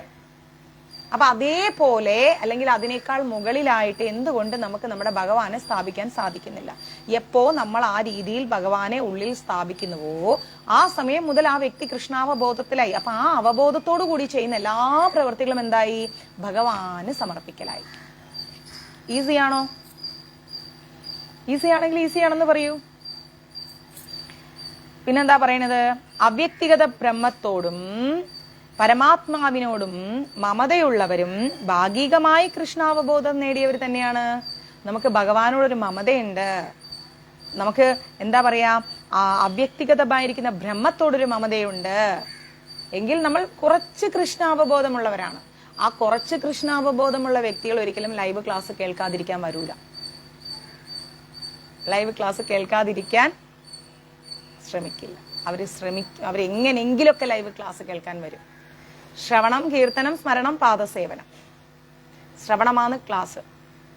ശ്രവണം, കീർത്തനം, ഭഗവാന് വേണ്ടി നാമങ്ങൾ ചൊല്ലിക്കൊടുക്കുക. സ്മരണം, അദ്ദേഹത്തെ കുറിച്ച് ചിന്തിക്കുക. പാദസേവനം, ഭഗവാനും ഭഗവാനോട് ബന്ധപ്പെട്ടവരെയും പാദസേവിക്കുക. സിമ്പിൾ. അപ്പോ അങ്ങനെയുള്ളവരും എന്താണ്? കൃഷ്ണാവബോധം നേടിയവർ തന്നെയാണ്. കൃഷ്ണന്റെ ആത്മീയ കിരണങ്ങളാണ് അവര്. ഇപ്പൊ സൂര്യൻ വേറെ, സൂര്യന്റെ പ്രകാശ രശ്മികൾ വേറെ. കാരണം സൂര്യനോളം ഇല്ല സൂര്യന്റെ പ്രകാശ രശ്മികൾ. ഉപ്പ് വേറെ, ഉപ്പിലിട്ടത് വേറെ. രണ്ടിന്റെ കണ്ടന്റ് ഉപ്പാണ്, പക്ഷേ ഉപ്പ് വേറെയാണ്, ഉപ്പിലിട്ടത് വേറെയാണ്. അപ്പൊ അതേപോലെ കൃഷ്ണനും കൃഷ്ണനിൽ നിന്ന് വരുന്ന കിരണങ്ങളും വേറെയാണ്. നമുക്ക് കൃഷ്ണനെയാണ് വേണ്ടത്. അതിന് ആദ്യം കിരണങ്ങളിലൂടെ നമ്മൾ പോണം, വേണ്ടേ? അവ്യക്തിഗത ബ്രഹ്മം, പരമാത്മാവ്, സർവ്വവ്യാപ്തമായിരിക്കുന്ന ഭാഗിക രൂപ വിസ്തരണവും. അതിനാൽ അവ്യക്തിഗതവാദിയും ധ്യാനിയും പരോക്ഷമായി കൃഷ്ണാവബോധമുള്ളവരത്രേ. എന്ന് വെച്ചാൽ അവ്യക്തിഗത ബ്രഹ്മം, പരമാത്മാവ്, സർവവ്യാപ്തമായിരിക്കുന്ന എല്ലാ ലോകത്തുമുള്ള ഭാഗിക രൂപ വിസ്തരണം. നമുക്ക് ഭഗവാനെ കുറിച്ച് പൂർണ്ണമായി വിസ്തരിക്കാൻ സാധിക്കുമോ? ഒരിക്കലുമില്ല. അദ്ദേഹത്തിന്റെ എന്താ പറയാ, ആ ഒരു നാമം പറയാൻ പോലും നമുക്ക് എന്ത് പറ്റുന്നില്ല, നമുക്ക് സാധിക്കുന്നില്ല. ഇനി വിശ്വരൂപം, അത് കണ്ടിട്ട് സാക്ഷാൽ അർജുനൻ പോലും ഞെട്ടിപ്പോയിട്ടുണ്ട്. മൊത്തമായി കണ്ടു തീർക്കാൻ നമുക്ക് സാധിക്കില്ല. അപ്പൊ നമുക്കൊരിക്കലും അദ്ദേഹത്തെ കുറിച്ച് പൂർണ്ണമായി വർണ്ണിക്കാനുള്ള കഴിവില്ല. അപ്പോ അതിനാൽ അവ്യക്തിഗതവാദിയും അവ്യക്തിഗതവാദിയും ധ്യാനം ചെയ്യുന്നവരായിക്കോട്ടെ, പരോക്ഷമായിട്ട് ഇവരെല്ലാവരും കൃഷ്ണാവബോധമുള്ളവരാണ്. ചുരുക്കി പറഞ്ഞാൽ സമസ്ത ജീവജാലങ്ങളിലും കൃഷ്ണാവബോധമുണ്ട്. അത് വളർത്തിയെടുക്കാൻ നമുക്ക് സാധിക്കുന്നില്ല എന്നർത്ഥം. അപ്പൊ നമ്മൾ ജനിക്കുമ്പോൾ നമ്മുടെ തലയിലുള്ള മുടി കുറച്ചായിരിക്കും അല്ലേ, അത് നമ്മൾ കാലക്രമേണ വളർത്തിയെടുക്കുന്നതാണ് അല്ലേ. അത് സ്വയം വളരുന്നുണ്ട്, പക്ഷെ പാതിയിൽ പൊഴിഞ്ഞു പോകുന്നുണ്ട്. എന്തുകൊണ്ട്? കെയർ ചെയ്യുന്നില്ല. ഇനി കെയർ ചെയ്താൽ എന്താണ്? നന്നായി വളരും. അതേപോലെ നമ്മൾക്കുള്ളിലുള്ള കൃഷ്ണാവബോധത്തെ നമ്മൾ എന്ത് ചെയ്യണം? സ്വമേധയാ വളർത്തിയെടുക്കണം. നമ്മൾ വളർത്തിയെടുക്കണം നമുക്കുള്ളിലുള്ള കൃഷ്ണാവബോധം. അതിനുവേണ്ടിയാണ് സത്സംഗങ്ങൾ കേൾക്കണം, ഭഗവാന്റെ കീർത്തനങ്ങൾ ആലപിക്കണം, അദ്ദേഹത്തെക്കുറിച്ച് ചിന്തിക്കണം, അദ്ദേഹത്തിന് പാദ സേവനം ചെയ്യണം എന്ന് പറയുന്നത്. അതൊക്കെയാണ് അതിന്റെ വഴികൾ. നമ്മൾക്കുള്ളിലുള്ള കൃഷ്ണാവബോധത്തെ വളർത്തിയെടുക്കാനുള്ള വഴികൾ അതൊക്കെയാണ്. നേരിട്ട് കൃഷ്ണാവബോധമുള്ളവന് ഉന്നതമായിരിക്കുന്ന അതീന്ദ്രിയ ജ്ഞാനി, ബ്രഹ്മം, പരമാത്മാവ് എന്നീ പേരുകൾ കൊണ്ട് ഉദ്ദേശിക്കുന്നത് എന്താണെന്ന് ഭഗവാൻ അറിയാം.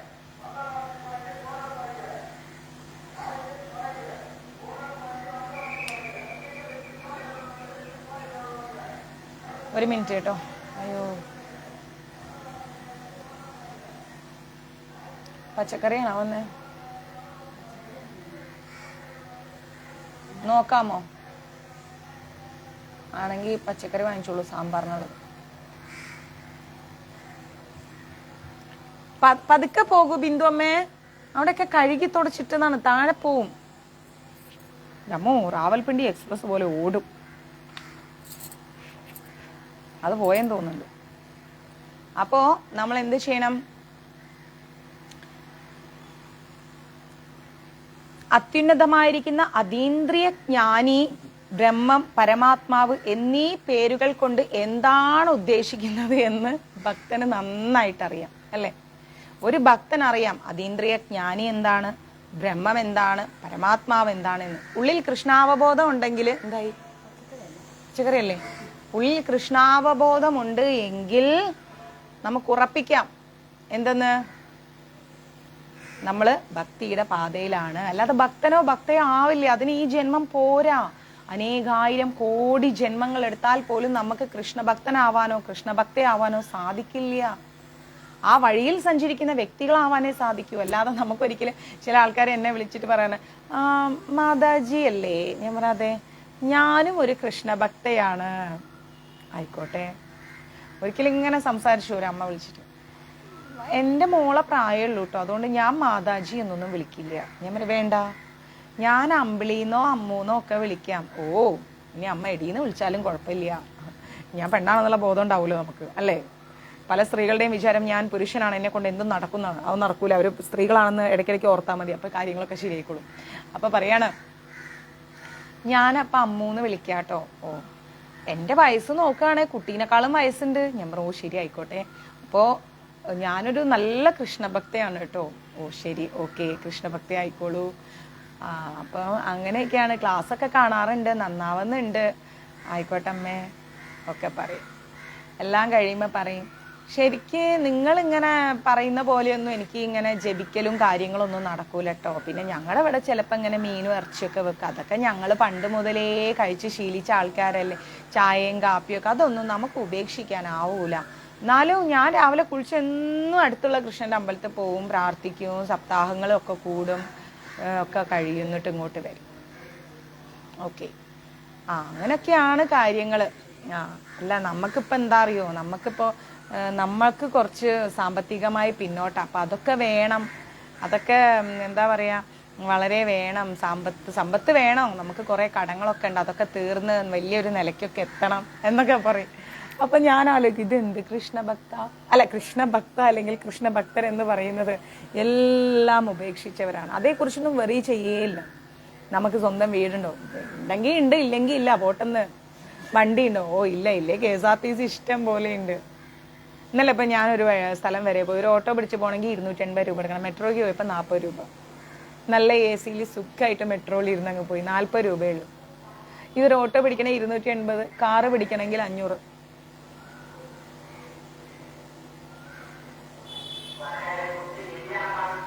ബിന്ദു അമ്മ, അയ്യോ ദിവ്യ വരുന്നുണ്ട്, ഇടിയപ്പം വാങ്ങിച്ചവിടെ. ഒരു മിനിറ്റ് ഇട്ടോ, ബിന്ദുമ്മ ഓടിപ്പോയി ഇടിയപ്പക്കാരനെ പിടിച്ചു നിർത്തും. ദിവ്യക്ക് ഇടിയപ്പം മേടിച്ചേക്കാം, അവളിപ്പോ ഒന്ന് വിഷ്ണു പറയും. അപ്പോ ഇങ്ങനെയുള്ള കുറേ കാര്യങ്ങൾ നമ്മൾ ശ്രദ്ധിക്കണം. ഭക്തനാണ് അല്ലെങ്കിൽ ഭക്തയാണ് എന്ന് പറയുമ്പോൾ സമസ്തവും ഉപേക്ഷിച്ച വ്യക്തിയായിരിക്കണം. മനസ്സിലായിരിക്കുന്നു? അങ്ങനെ മാനസികമായി എല്ലാം ഉപേക്ഷിക്കാൻ സാധിച്ചാൽ മാത്രമേ ഭക്തൻ അല്ലെങ്കിൽ ഭക്തയാകൂ. അല്ലാണ്ടൊന്നും പെട്ടെന്നൊരു ഭക്തനോ ഭക്തയോ ഒന്നും ആവൂല, ആവാൻ കഴിയില്ല. മനസ്സിലായില്ലേ?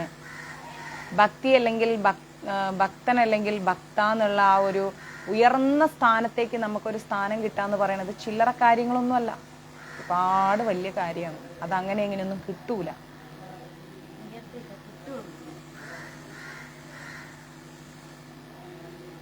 എന്നാ വേണ്ട, ഞാൻ ദോശ ഉണ്ടാക്കി കൊടുത്തേക്കുണ്ട് വന്നാല്. അപ്പൊ അങ്ങനെ പിന്നെന്താ പറയുന്നത്? പരമസത്യത്തെക്കുറിച്ചുള്ള അയാളുടെ അറിവ് പൂർണ്ണമാണ്. ഭഗവാനെ കുറിച്ച് നമുക്ക് പൂർണ്ണമായിട്ട് അറിയാൻ സാധിക്കുന്നു എങ്കിൽ നമുക്കറിയാം സമസ്തവും ഭഗവാനാണ് എന്നുള്ളത്. മനസ്സിലായില്ലേ? സമസ്തവും ഭഗവാനാണ് എന്ന് മനസ്സിലാക്കി കഴിഞ്ഞാൽ നമുക്ക് എന്തായി? ഭഗവാൻ എന്താണെന്ന് നമുക്ക് തിരിച്ചറിയാൻ സാധിക്കും. ഈ ഭൂമി തന്നെ അദ്ദേഹത്തിന്റെ കാൽച്ചുവട്ടിലാണ്. അല്ലാതെ നമ്മൾ വിചാരിക്കുന്ന പോലെയൊന്നും കാര്യങ്ങൾ നടക്കൂല എന്ന് നമ്മൾ മനസ്സിലാക്കിയാൽ മതി. അല്ലാതെ നമ്മൾ വിചാരിക്കും എന്നെ കൊണ്ട് ഇത്ര സാധിക്കും, എന്നെ കൊണ്ട് അത്ര സാധിക്കും, ഇതൊന്നും നടക്കാത്ത കാര്യമാണ്. നടക്കൂല, ഒരിക്കലും നടക്കില്ല. സാക്ഷാൽ ഭഗവാൻ വിചാരിച്ചാൽ മാത്രമേ എല്ലാം നടക്കൂ.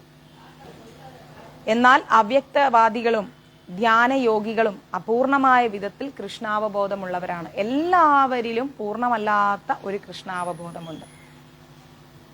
അത് പൂർണ്ണതയിലേക്ക് കൊണ്ടുവരാൻ കോടാനുകോടി ജന്മങ്ങൾ എടുക്കും. അപ്പൊ ഈ ജന്മവും വേസ്റ്റ് ചെയ്യാതെ ഭഗവാനെ കുറിച്ച് കൂടുതൽ കൂടുതൽ കൂടുതൽ കൂടുതൽ അറിയാൻ ശ്രമിക്കുക. അറിഞ്ഞ് അദ്ദേഹത്തിലേക്ക് നമ്മൾ അടുക്കുക. അങ്ങനെയാണ് മുന്നോട്ട് പോകേണ്ടത്. എന്നാൽ ഇവരെല്ലാം താന്താന്തങ്ങളുടെ പദ്ധതികളിൽ നിരന്തരം ഏർപ്പെട്ടുകൊണ്ടിരിക്കണമെന്ന് ഇവിടെ ഉദ്ബോധിപ്പിക്കുന്നു. എന്ന് വെച്ചാൽ, ഞാൻ കൃഷ്ണാവബോധം പ്രാക്ടീസ് ചെയ്യുന്ന ആളാണ്, ഞാൻ ഭക്തി പ്രാക്ടീസ് ചെയ്യുന്ന ആളാണ്, എനിക്കൊന്നും വേണ്ടാന്നും പറഞ്ഞുകൊണ്ട് എല്ലാം ഉപേക്ഷിക്കാൻ നമുക്ക് നിർവാഹമില്ല. അച്ഛനുണ്ട്, അമ്മയുണ്ട്, ഭർത്താവുണ്ട്, മക്കളുണ്ട്, കൂട്ടുകാരുണ്ട്, കുടുംബങ്ങളുണ്ട്, നാട്ടുകാരുണ്ട്, വീട്ടുകാരുണ്ട്. ഇവരോടൊക്കെ ഒരു കടപ്പാടുമുണ്ട്. ഇല്ലയെന്ന് തോന്നുന്നുണ്ട്. ഇവരോടൊക്കെ ഒരു കടപ്പാടുണ്ട്. ഈ കടപ്പാടുകളെല്ലാം നമ്മൾ നിറവേറ്റിയേ പറ്റൂ. ഇതൊന്നും നിറവേറ്റാതെ പോകാൻ കഴിയില്ല. നമുക്ക് നിറവേറ്റിയേ പറ്റൂ. എല്ലാം ഒരു ദിവസം അങ്ങ് ഉപേക്ഷിച്ചിട്ട് ഞാൻ പോകുന്നേന്നും പറഞ്ഞ് ഒരു കാവി ഇട്ട് ഒരു മാല ഇട്ടുകൊണ്ട് അങ്ങ് ഇറങ്ങി ചെന്ന് കഴിഞ്ഞാൽ ഭഗവാൻ നമ്മുടെ കൂടെയൊന്നും വരൂല, ഒരിക്കലും വരൂല. അതിന് വിധിക്കപ്പെട്ട ഉയർന്ന വ്യക്തിത്വങ്ങളുണ്ട്. മനസ്സിലായി? നമ്മുടെ ജയപതാക് മഹാരാജിനെ പോലെയൊക്കെ ഉയർന്ന വ്യക്തിത്വങ്ങളുണ്ട്. അവർക്കൊക്കെ അങ്ങനെ ഇരിക്കാം. പക്ഷെ എല്ലാവരാലും അത് സാധിക്കില്ല. അങ്ങനെ ചെയ്യുന്നവർ ഒരു ഒളിച്ചോട്ടമാണ് നടത്തുന്നത്. ഓക്കെ, പിന്നെന്താ പറയുന്നത്? അങ്ങനെ ഓരോരുത്തർക്കും വേഗത്തിലോ പതുക്കെയോ പരിപൂർണത്തിലേക്ക് എത്താം. നമുക്കൊക്കെ പതുക്കെ പതുക്കെ എത്താൻ സാധിക്കും. കാരണം നമുക്ക് ചുറ്റും ഒരുപാട് കടപ്പാടുകളുണ്ട്. ഈ കടപ്പാടുകളെല്ലാം ചെയ്ത്, നമ്മുടെ കർമ്മങ്ങളെല്ലാം ചെയ്ത്, നമ്മുടെ എന്താ പറയാ കടമകളെല്ലാം ചെയ്തുകൊണ്ടേ നമുക്ക് മെല്ലെ മെല്ലെ മെല്ലെ മെല്ലെ മുന്നോട്ട് പോകാൻ സാധിക്കൂ. ഒരു ദിവസം രാവിലെ എഴുന്നേറ്റാൽ ഒരു ഭക്തിയിലേക്ക് നമുക്ക് അങ്ങോട്ട് പെട്ടെന്നൊന്നും പോകാൻ കഴിയില്ല. ഒരു അതീന്ദ്രിയ ജ്ഞാനി ആദ്യമായി ചെയ്യേണ്ടത് എന്താണെന്നറിയോ? എപ്പോഴും കൃഷ്ണനിൽ മനസ്സുറപ്പിക്കലാണ്. ഒരു അതീന്ദ്രിയ ജ്ഞാനി സർവം കൃഷ്ണനെ കുറിച്ചാണ് ചിന്തിക്കുക. അവർക്ക് മറ്റുള്ള എന്ത് അദ്ദേഹത്തിന് ചുറ്റും സംഭവിച്ചാലും അവർ അതിനോട് പ്രതികരിക്കില്ല. എന്ത് വേണമെങ്കിലും സംഭവിച്ചോട്ടെ, ഇനി അവരോട് തന്നെ ആരെങ്കിലും ദ്രോഹം ചെയ്തോട്ടെ, അവർ അതിനെക്കുറിച്ച് പ്രതികരിക്കില്ല, ചിന്തിക്കുക പോലുമില്ല. കാരണം അതൊന്നും അവരുടെ ഒരു കൺസേണേ അല്ല. അവരുടെ ലക്ഷ്യം ഭഗവാനാണ്. ആ ഭഗവാനുമായിട്ടുള്ള ആ ഒരു ബന്ധം സ്ഥാപിക്കാൻ പോകുന്ന ആ ലക്ഷ്യത്തിൽ പല കാര്യങ്ങൾ നമുക്ക് ചുറ്റും നടക്കും. ഈ ചുറ്റും നടക്കുന്ന കാര്യങ്ങൾക്കെല്ലാം പ്രതികരിച്ച് പ്രതികരിച്ച് പ്രതികരിച്ച് പോവുകയാണെങ്കിൽ പിന്നെ അതിനേ നേരം കാണും. അല്ലാണ്ട് നമ്മൾ ഭഗവാനെ തന്നെ ആലോചിച്ചിരിക്കുകയാണെങ്കിൽ നമുക്ക് എന്തായി? ഭഗവാനെ കുറിച്ചുള്ള ഒരു ചിന്ത നമ്മളെ മനസ്സിൽ അങ്ങ് അടിയുറച്ചു നിൽക്കും. അതിനിടയിൽ പലതും സംഭവിക്കുന്നേ. അതൊന്നും നമ്മൾ കൺസേൺ ചെയ്യാൻ പോകരുത്. എന്തെങ്കിലും ആവട്ടെ. ഒരു മനുഷ്യൻ ജീവിച്ചിരിക്കുന്ന കാലം വരെയല്ലേ അവനെ പീഡിപ്പിക്കാൻ പറ്റൂ. അത് കഴിഞ്ഞാൽ അത് തീർന്നില്ലേ? പിന്നെ കുറച്ച് വർഷങ്ങളും കൂടി ചിലപ്പം അയാളെ കുറിച്ച് ഇങ്ങനെ പറഞ്ഞുകൊണ്ടിരിക്കുമായിരിക്കും. കാലങ്ങൾ കഴിയുമ്പോൾ അതങ്ങ് മറന്നുപോകും. ഒരു 5 തലമുറ ബാക്കോട്ട് എടുത്താൽ ആരാ ജീവിച്ചിരുന്നത് നമുക്ക് വല്ലതും പറയാൻ പറ്റും? ആരൊക്കെ തമ്മിൽ വഴക്കുണ്ടായിരുന്നു? അന്ന് എത്ര വലിയ സംഭവം നടന്നിരുന്നു? പോട്ടെ, അഭയ കൊലക്കേസ് തന്നെ നമുക്കെടുക്കാം. എന്തോ വാട്ട് എവർ മേ ബി. അഭയ കൊലക്കേസാവട്ടെ, വീരപ്പന്റെ കഥകളാവട്ടെ, സുകുമാരക്കുറുപ്പിന്റെ കഥകളാവട്ടെ, ആളുകൾ ഇപ്പോഴും അത് പിടിച്ചുകൊണ്ടിരിക്കുന്നില്ല. പുതിയതിന്റെ പിന്നാലോട്ട് പോയി. ആലോചിക്കണം. കാലത്തിന് മായ്ക്കാനാവാത്തതൊന്നുമില്ല, എല്ലാം മായ്ക്കപ്പെടും. അതാണ് ചിന്തിക്കേണ്ടത്. എല്ലാ സ്നേഹബന്ധങ്ങളും കാലത്തിൻ്റെ കുത്തൊഴുക്കിലും മാഞ്ഞു പോകും. എല്ലാ ഉപകാര സ്മരണകളും മറന്നു പോകും. എല്ലാ ശത്രുതകളും മറന്നു പോകും. എല്ലാ സ്നേഹങ്ങളും മറന്നു പോകും. എല്ലാം മറന്നു പോകും. എല്ലാം മറന്നു പോകും. സാക്ഷാൽ മഹാത്മാഗാന്ധിയുടെ പേര് കംപ്ലീറ്റ് ചോദിച്ചാൽ പറയാനറിയാത്ത തലമുറയിലൂടെയാണ് നമ്മൾ കടന്നു പോകുന്നത്. പിന്നെയാണോ ഇത്? ചിന്തിച്ചു നോക്കണം. ജയലളിത എന്ന് പറയുന്ന തമിഴ്നാടിന്റെ മുഖ്യമന്ത്രി മരിച്ചപ്പം കൂട്ടത്തിൽ ആത്മഹത്യ ചെയ്ത കുറെ പേര് ഈ ലോകത്തുണ്ടായിരുന്നു. സത്യമായിട്ടുണ്ടായിരുന്നു. മണ്ണെണ്ണ പോലും ഒഴിച്ച് തീകൊളുത്തി മരിച്ചവരുണ്ട്. തമിഴ്നാട് എങ്ങനെ ഇത് അംഗീകരിക്കും എന്ന് ചോദിച്ച ദിവസങ്ങളുണ്ട്. അതിനു വേണ്ടിയിട്ട് മരിച്ചില്ല എന്ന് ന്യൂസ് പുറത്തു വന്നിട്ടുണ്ട്. അവരത് ഉൾക്കൊള്ളാനുള്ള സമയം കൊടുത്തിരുന്നു. ഇപ്പോഴോ അമ്മ പോയി. അതിനോട് അവർ പൊരുത്തപ്പെട്ടു. മനസ്സിലാവുന്നു. അപ്പം സാഹചര്യത്തിനോട് പൊരുത്തപ്പെടുന്ന മനസ്സാണ് മനുഷ്യന് ഭഗവാൻ നൽകിയിരിക്കുന്നത്. അത് തിരിച്ചറിയ ആ സഡൻ ഷോക്കിൽ നിന്ന് നമ്മൾ നമ്മളെ തന്നെ പുറത്തു കൊണ്ടുവരണം. ഏതൊരു കാര്യത്തിൽ നിന്നായാലും ശരി. അതിനാണ് നമ്മൾ കൃഷ്ണാവബോധം ഉള്ളിൽ വെക്കാൻ ശ്രമിക്കുന്നത്. കൃഷ്ണൻ എന്ന് പറയുന്ന ആ ഒരു അവബോധത്തിലേക്ക് നമ്മുടെ മനസ്സിനെ കോൺസെൻട്രേറ്റ് ചെയ്ത് കഴിഞ്ഞാൽ എന്തും നമുക്ക് പൊരുത്തപ്പെടാൻ സാധിക്കും.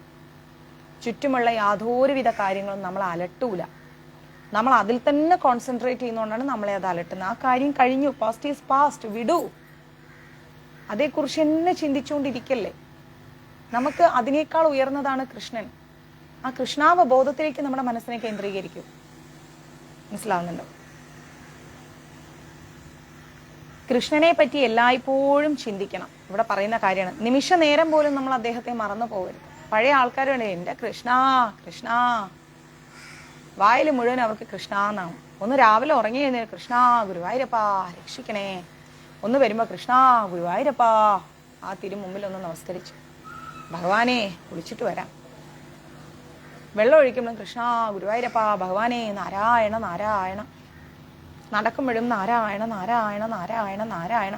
അപ്പൊ കുട്ടികളോടൊക്കെ ആരാ എന്താ ഭഗവാനെ കൃഷ്ണ വന്നില്ലല്ലോ ഈ കുട്ടി ഇതുവരെ, എൻ്റെ കൃഷ്ണ ഇപ്പോഴാണോ കയറി വരുന്നത്?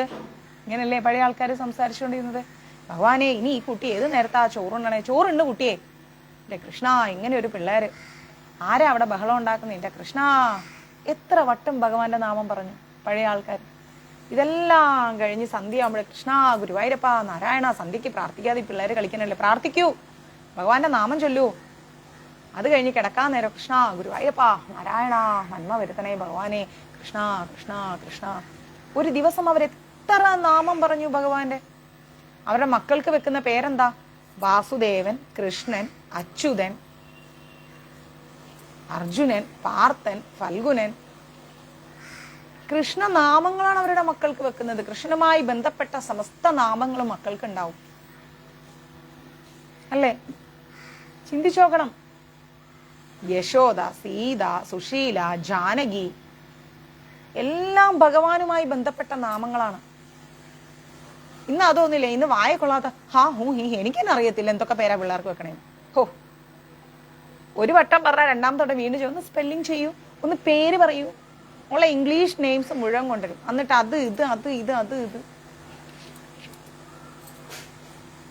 ഇങ്ങനെയാണ് പേരുകൾ പോകുന്നത്. ഞാൻ എൻ്റെ വീട്ടിൽ മക്കളുണ്ടായപ്പോൾ ഞാൻ പറയും, ഒരു കാരണവശാൽ ഇംഗ്ലീഷ് പേരുകൾ വേണ്ട, നിർബന്ധമാണ്. എനിക്ക് മോനുണ്ടായപ്പോൾ സഞ്ജയ് വാജ എന്നുള്ളതിന്റെ സഞ്ജയ് എന്നുള്ള രീതിയിൽ വെച്ചു. ഒരു തരത്തിലും ഞാൻ അതിൽ നിന്ന് സ്കിപ്പ് ചെയ്യാൻ റെഡിയല്ല. ഏട്ടന് മക്കളുണ്ടായപ്പോൾ ഞാൻ പറഞ്ഞു വൈഗ, അത് ഉത്തരേന്ത്യയിൽ ഒരു നല്ല നദിയാണ്, വൈഗാ നദി. വീട്ടിൽ വിളിക്കുകയാണെങ്കിൽ മീനാക്ഷി, ആ പേര് മതി. രണ്ടാമത്തെ മോള് ഏട്ടനുണ്ടായപ്പോൾ ഞാൻ പറഞ്ഞു നിർബന്ധമായിട്ടും അവൾക്ക് ശിവദാ ലക്ഷ്മി എന്ന് പേര് വെക്കണം. ലക്ഷ്മി എന്ന പേര് നമ്മുടെ വീട്ടിൽ വേണം, ശിവദാ ലക്ഷ്മി എന്ന് വെക്കണം. അങ്ങനെ അങ്ങനെ അങ്ങനെ അങ്ങനെ നമ്മൾ എന്ത് ചെയ്തു? ഭഗവാനുമായി ബന്ധപ്പെട്ട നാമങ്ങളിലൂടെ, മലയാളി നാമങ്ങളിലൂടെ പോയി. ഇന്ന് ആ പേരുകളൊന്നുമില്ല. അന്ന് എന്തൊക്കെയോ പേരുകളാണ്, നമുക്ക് തന്നെ വായ കിട്ടത്തില്ല. നമ്മുടെ ആചാര്യന്മാർ നമ്മളെ പഠിപ്പിക്കാൻ ഉദ്ദേശിച്ച അല്ലെങ്കിൽ പഠിപ്പിക്കാൻ ആഗ്രഹിച്ച വാക്കുകളിൽ നിന്നൊക്കെ നമ്മൾ പുറത്തു വന്നു. അങ്ങനെ നമ്മൾ മക്കളെ വിളിക്കുമ്പോഴും എന്താ പറയാ, ഭഗവാന്റെ നാമം ചൊല്ലി വിളിക്കാൻ ഇന്ന് ആരും ഇല്ലാണ്ടായി. ഇതൊക്കെയാണ് യഥാർത്ഥത്തിൽ നമ്മുടെ സമൂഹം വളരെ മോശമായി പോകാനുള്ള മെയിൻ റീസൺ. അത് നമ്മൾ മറന്നു പോവുകയാണ്. ഒരു ഓർമ്മപ്പെടുത്തലാവണം.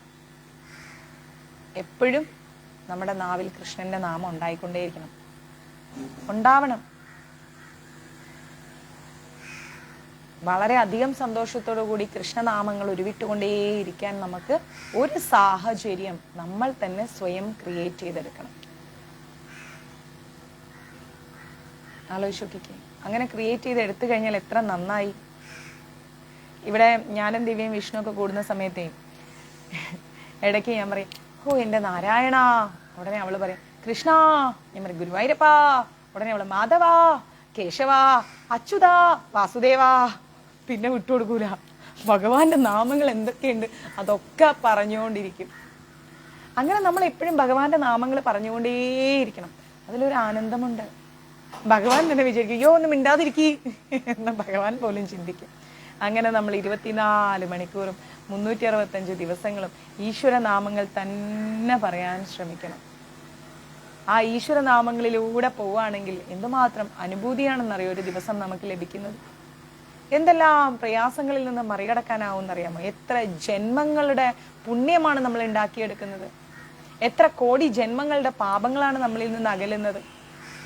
അതാ വേണ്ടത്. അപ്പോ ഇവിടെ പറയുന്നു, ഒരു നിമിഷം പോലും ഭഗവാനെ നമ്മൾ മറന്നു പോകരുത്. ഭഗവാനിൽ മനസ്സ് ഏകാഗ്രമാക്കുന്നതിനെയാണ് സമാധി എന്ന് പറയുന്നത്. വാടാ, ഭഗവാനിൽ മനസ്സ് ഏകാഗ്രമാക്കുന്നതിനെയാണ് സമാധി എന്ന് പറയുന്നത്. ദിവ്യ വേഗം വന്ന് മഞ്ജരീസിലെ മെസ്സേജ് നോക്കൂട്ടാ. നാളത്തെ അന്നദാനത്തിൻ്റെത്, യാത്രയുടേത് എല്ലാം റെഡിയാക്കൂ. എനിക്കൊന്ന് അത്യാവശ്യമായിട്ട് പുറത്തു പോകണ്ട്. എന്താ പറയുന്നത്? ഭഗവാനിൽ മനസ്സ് ഏകാഗ്രമാക്കുന്നതിനെയാണ് സമാധി എന്ന് പറയുന്നത്. അല്ലാതെ സമാധി എന്ന് പറയും ഒരാൾ മരിച്ചുപോയി അതിന് സമാധി എന്ന് പറയും. അത് ആ സമാധി, ഇത് ഈ സമാധി. മനസ്സ് ഭഗവാനിൽ ഏകാഗ്രതയോടുകൂടി നിർത്താൻ സാധിച്ചാൽ അത് സമാധിയാണ്. സമമായി ആദി. മനസ്സിലാവുന്നുണ്ട്? ഏകാഗ്രീകരിക്കാൻ ഒരാൾ ഏകാഗിയായിരിക്കണമെന്നും ബാഹ്യ വിഷയങ്ങളുടെ ശല്യത്തിൽ നിന്ന് അകലുകയും വേണം. മനസ്സിലാവുന്നുണ്ട്? ബാഹ്യ വിഷയങ്ങൾ, അതായത് നമുക്ക് ചുറ്റുമുള്ള മറ്റു വിഷയങ്ങളിൽ നമ്മൾ പുറത്തു വരണം. മനസ്സ് ഏകാഗ്രമായിരിക്കണം. ഏത് ആൾക്കൂട്ടത്തിനിടയിലും കൃഷ്ണയെ കുറിച്ച് നമുക്ക് ചിന്തിക്കാൻ സാധിക്കുന്നുണ്ടെങ്കിൽ ആഹാ എത്ര മനോഹരമാണ്, എന്തൊരു ആനന്ദമാണ്. കഴിഞ്ഞ ദിവസം ഞാൻ ബ്ലഡ് ടെസ്റ്റ് ചെയ്യാൻ വേണ്ടി പോയിരുന്നു കോഴിക്കോട് ഉണ്ടാകുമ്പോൾ. അപ്പോൾ എൻ്റെ കയ്യിൽ ക്ലിക്കർ ഉണ്ടായിരുന്നപ്പം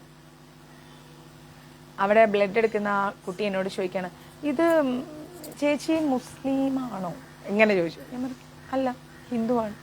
ജാതി മതവും പറയരുതെന്നാണ്, പക്ഷെ ഞാൻ ഹിന്ദുവാണ്. അല്ല ഈ മറ്റേ ഈ സാധനം ഇതെന്തത്? ഞാൻ പറഞ്ഞു ക്ലിക്കർ. അല്ല ഇത് മുസ്ലിംസിൻ്റെ കയ്യിലാണ് ഞാൻ കുറേ കണ്ടിരിക്കുന്നത്. ഞാൻ പറഞ്ഞു അവരെന്തിനാ ഇത് ഉപയോഗിക്കുന്നത്? അവര് മറ്റേ ജപിക്കാനല്ലേ ചേച്ചി? ഞാൻ പറ അപ്പോൾ ചേച്ചി ഇത് ജപിക്കാൻ അല്ല, നമുക്ക് അങ്ങനെയൊക്കെ ഉണ്ടോ? ആലോചിച്ച് നോക്കിക്കുക, നമ്മൾ പോകുന്ന പോക്ക് ആലോചിച്ച് നോക്കണം. നമ്മൾ ക്രിസ്ത്യൻസിന്റെ കയ്യിൽ എന്താ ഉള്ളത്? കൊന്തയുണ്ട്.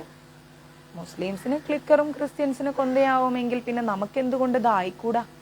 അല്ല നമ്മളെന്താ ജപിക്കുക? ഞാൻ പറയാം എന്തും ജപിക്കാം, എന്തും ജപിക്കാം. ഹരേ കൃഷ്ണ കൃഷ്ണ കൃഷ്ണ ഹരേ ഹരേ, ഹരേ രാം രാം രാം ഹരേ ഹരേ, അത് ജപിക്കാം. രാമ രാമ രാമ രാമ രാമ രാമ രാമ രാമ രാമ രാമ, അത് ജപിക്കാം. ഉഗ്രം വീരം മഹാവിഷ്ണു ജ്വലന്തം സർവ്വതോന്മുഖം സിംഹം ഭീഷ്ണം ഭദ്രം മൃത്യും മൃത്യും നമാമി, അത് ജപിക്കാം. അമ്മേ നാരായണ, ദേവി നാരായണ, ലക്ഷ്മി നാരായണ, ഭദ്രേ നാരായണ, അത് ജപിക്കാം. ഓം ഗംഗണപതേ നമഃ, ഓം ഗംഗണപതേ നമഃ, ഓം ഗംഗണപതേ, അത് ജപിക്കാം. എന്തും ജപിക്കാം, എന്തും ജപിക്കാം. ഓം നമോ നാരായണായ ഭഗവതേ വാസുദേവായ, അത് ജപിക്കാം. ഇനി നാരായണ നാരായണ നാരായണ നാരായണ നാരായണ നാരായണ നാരായണ നാരായണ നാരായണ, എന്തും ജപിക്കൂ. ജപിച്ചാൽ മതി. എനിക്ക് സമസ്തവും ഭഗവാനിലേക്കാണല്ലോ. ഓതന്റിക് ആയിട്ട് ആധികാരികമായിട്ട് ജപിക്കേണ്ടത് എന്താണ്? ആധികാരികമായിട്ട് ജപിക്കേണ്ടത് എന്താണ്? ഹരേ കൃഷ്ണ കൃഷ്ണ കൃഷ്ണ ഹരേ ഹരേ, ഹരേ രാം രാം രാം ഹരേ ഹരേ, അതാണ് ആധികാരികമായിട്ട് ജപിക്കേണ്ടത്. ഇവിടെ നമ്മുടെ വീട്ടിന്റെ പുറത്ത് ഇത് കണ്ടോ, ഞാനൊരിത് വെച്ചിട്ടുണ്ട്. ക്ലാസ് എടുക്കുമ്പോൾ മാത്രമേ ഓഫ് ചെയ്യൂ, അല്ലെങ്കിൽ 24 hours എന്താ പോവാന്ന് ഞാൻ കാണിച്ചു തരട്ടെ. ഇവിടെ അകത്തും പുറത്തും പോകുന്നത് കാണിച്ചു തരാം.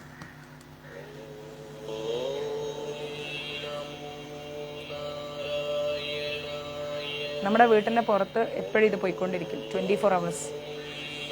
ഈ വഴിയിൽ ഇതോ ഇവിടെ ഞാൻ പ്ലഗ് പോയിന്റ് എക്സ്ട്രാ വെച്ചിട്ടുണ്ട്.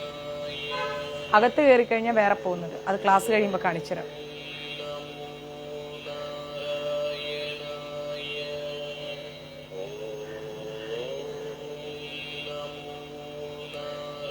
നമ്മൾ യാത്ര ചെയ്തപ്പോൾ ഒരു ഉമ്മയുടെ കയ്യിൽ ക്ലിക്കർ ഉണ്ടായി.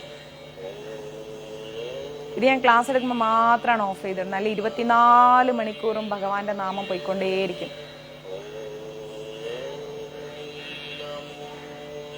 അതെ, ജപമാല ശരിക്കും നമ്മളാ കൊണ്ടുനടക്കാറ്. ഇതിപ്പോ വേറെ ആൾക്കാരായി.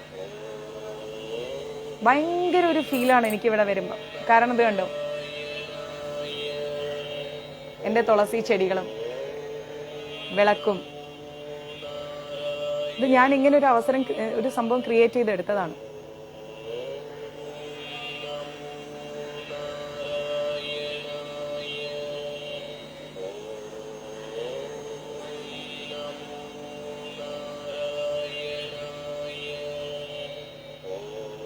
ഇവിടെ ഇരുന്ന് വായിക്കാനും ഭഗവാനെ കുറിച്ച് ചിന്തിക്കാനും ഒക്കെ വല്ലാത്തൊരു രസമാണ്. ഈ മന്ത്രവും കൂടെ ഇങ്ങനെ പോകുമ്പോഴേക്കും ഈ ഒരു ഏരിയ വിട്ട് എങ്ങോട്ടും പോണത് എനിക്കിഷ്ടമല്ല. ഭയങ്കര രസമാണ്. ക്ലാസ് കഴിഞ്ഞാൽ അപ്പം ഇതിവിടെ പ്ലേ ചെയ്യും. ദിവ്യോട് ചോദിക്കും. അകത്താണെങ്കിൽ അവിടെ കിച്ചൂട്ടനും രാധാറാണിയും രാമനാമവും പോയിക്കൊണ്ടിരിക്കുന്നു. അങ്ങനെ നമ്മളിരിക്കുന്ന സാഹചര്യം നമ്മൾ വളരെ പോസിറ്റീവാക്കി മാറ്റണം. കേൾക്കുന്നതും പറയുന്നതും ചെയ്യുന്നതും എല്ലാം ഭഗവാന്റെ നാമങ്ങൾ. ഭഗവാനുമായി ബന്ധപ്പെട്ട ആ ഒരു അന്തരീക്ഷം ഭയങ്കരം ഡിവൈനിറ്റിയാണ്. സീരിയസ്ലി നിങ്ങൾക്കും സാധിക്കും അങ്ങനെ. എത്ര ചെറിയ പരിമിതിയുള്ള സ്ഥലങ്ങളാണെങ്കിലും നമുക്ക് ഉണ്ടാക്കിയെടുക്കാൻ പറ്റും അങ്ങനെ ഒരു അന്തരീക്ഷം. മനസ്സിലാവുന്നുണ്ടോ? എനിക്ക് മെസ്സേജ് അയച്ചോളൂ ശ്രീണൻ പ്രഭു. അല്ലെങ്കിൽ ഞാൻ തിരുവനന്തപുരത്ത് പോകുമ്പം അതിനേക്കാൾ ബെസ്റ്റ് ഞാൻ ഇവിടുന്ന് വാങ്ങി അയച്ചു. ഇവിടെ ഉണ്ട്, തൊട്ടപ്പുറത്ത് നമുക്കൊരു ഷോപ്പിലുണ്ട്. ഞാൻ വാങ്ങി അയച്ചു തരാം. അങ്ങയുടെ അഡ്രസ്സ് എനിക്ക് വാട്സപ്പ് ചെയ്യും. നമ്മുടെ വീട്ടിന്റെ ഫ്രണ്ടിൽ തന്നെ ഇത് അങ്ങ് ഒരു പ്ലഗ് പോയിന്റ് ഉണ്ടാക്കി. നോക്കൂ, ഞാൻ എക്സ്ട്രാ പ്ലഗ് പോയിന്റ് ഇവിടെ സെറ്റ് ചെയ്താണ്. ഇത് കണ്ടില്ലേ, സെറ്റ് ചെയ്ത് വെച്ചതാണ്. ഒന്ന് ഉണ്ടാക്കി വെച്ചിട്ട് നമ്മൾ അതിലിങ്ങനെ ഇട്ട് വെച്ചാൽ മതി. എന്നിട്ട് അവിടെ ഇങ്ങനെ നാമം പോയിക്കോട്ടെ. നമ്മൾ കണ്ണിൽ കാണാത്ത പക്ഷി മൃഗാദികൾ പോലും ഈശ്വരന്റെ നാമങ്ങൾ കേൾക്കാൻ നമ്മൾ എന്ത് രസമെന്നറിയോ. നിങ്ങൾ പറഞ്ഞാൽ വിശ്വസിക്കില്ല, ഞാൻ ഇവിടെ ഈ ടേബിളിൽ ഇരുന്ന ഭക്ഷണം കഴിക്കാം. പുറത്ത് ഇവിടെ ഇരുന്ന് ഇങ്ങനെ ചോറുണ്ടോണ്ടേയിരിക്കും. എന്തെങ്കിലുമൊക്കെ കഴിക്കണയൊക്കെ ഫുൾ ടൈം ഇവിടെ ഇരുന്ന് മെസ്സേജ് നോക്കും, ഇവിടെ ഇരുന്ന് കഴിക്കും. എത്ര ചൂടാണെങ്കിലും AC ഒക്കെ ഉണ്ടെങ്കിലും നമ്മൾ പ്രകൃതിയോട് അടുത്തിരിക്കുമ്പോൾ കിട്ടുന്ന ആ ഒരു സന്തോഷം, ആ ഒരു ആനന്ദം, അതൊക്കെ വല്ലാത്തൊരു ഫീലാണ്. മനസ്സിലാവുന്നുണ്ടോ? അപ്പോൾ നമ്മൾ ആ രീതിയിലേക്ക് നമ്മുടെ മനസ്സിനെ മാറ്റണം. നമ്മുടെ സന്തോഷം ഭഗവാനിലേക്ക് നമ്മൾ അർപ്പിച്ച് അങ്ങനെ എന്ത് ആനന്ദമാണെന്നറിയോ അത്. സീരിയസ്ലി എനിക്ക് ഭയങ്കര രസമായിട്ട് തോന്നും. ഏർലി മോർണിംഗ് ഒക്കെ ഒരു 3:30 ഇവിടെ വന്നിരിക്കുമ്പോഴത്തേക്ക് ഭയങ്കര ഒരു ആനന്ദമാണ്. കുറേ കിളികളും, ഒരു കിളിക്കൂടൊക്കെ ഞാൻ ഇവിടെ സെറ്റ് ചെയ്തിട്ടുണ്ട്. അതിൽ കിളിയൊക്കെ വരും. കണ്ടോ, കാണിച്ചു തരാം. കണ്ടോ,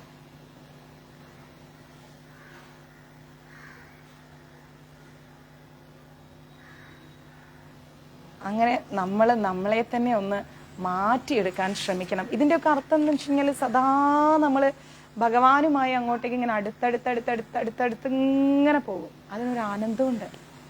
ഓക്കെ, അതിൽ ഒരുപാട് കാര്യങ്ങളുണ്ട് കേട്ടോ. ശ്രീനിവാസന്റെ പാട്ട്, അങ്ങനെ കുറെ സംഭവങ്ങൾ ഞാൻ കേൾപ്പിക്കാം. ഇത് രാവിലെ പോകും.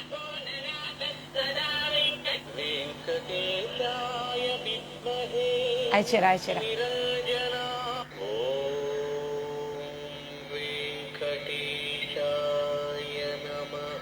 എന്ത് രസമാണ് ഇതൊക്കെ കേട്ടോണ്ടിരിക്കാൻ.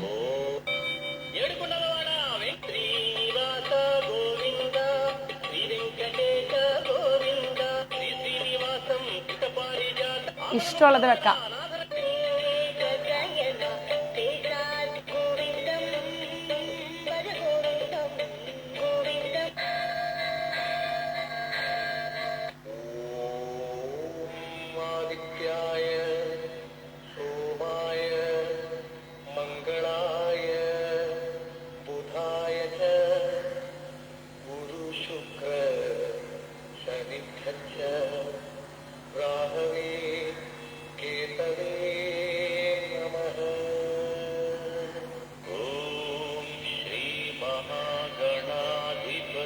ഇത് വേണേ ഇത് വെക്കാം.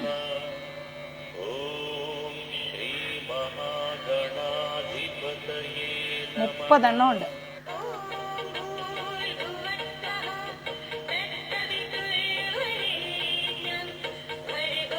ഇവിടെ കുറെ അണ്ണാനൊക്കെ ഉണ്ട്. സ്ക്വിരിൽ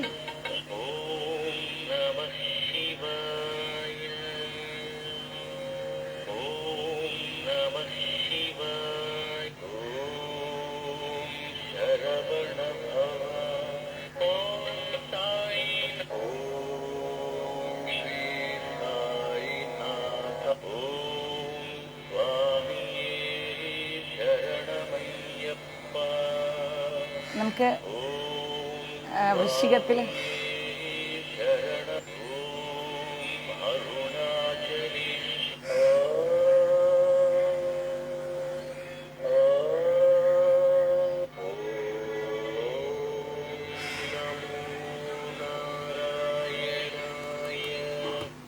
അഡ്രസ്സ് അയച്ചിട്ടുള്ളൂ, ഞാൻ അയച്ചുതരാം.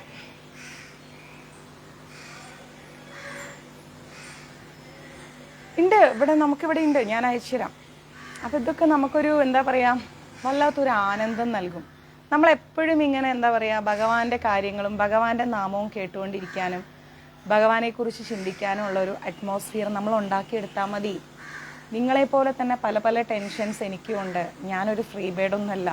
ഒരുപാട് ടെൻഷൻസും ഒരുപാട് കാര്യങ്ങളൊക്കെ ഉള്ള ഒരാൾ തന്നെയാണ് ഞാനും. പക്ഷെ നമ്മൾ നമ്മുടെ സന്തോഷം സ്വയം ഉണ്ടാക്കിയെടുക്കാൻ ശ്രമിക്കുന്നു. മനസ്സിലായില്ലേ? എനിക്ക് മഞ്ജരീസിലേക്ക് വാട്സപ്പ് ചെയ്യും, ഞാൻ അയച്ചു. ഇതിപ്പോൾ 1.5 വർഷം എൻ്റെ കയ്യിലിരിക്കുന്നു, ഞാൻ അയച്ചു തരാം. ഓക്കെ. അപ്പോൾ അതുകൊണ്ട് എന്ത് വേണം, നമ്മളെപ്പോഴും ഒരു ആനന്ദത്തോടു കൂടി അദ്ദേഹവുമായിട്ടുള്ള ഒരു ബന്ധം നമ്മൾ നിലനിർത്തണം.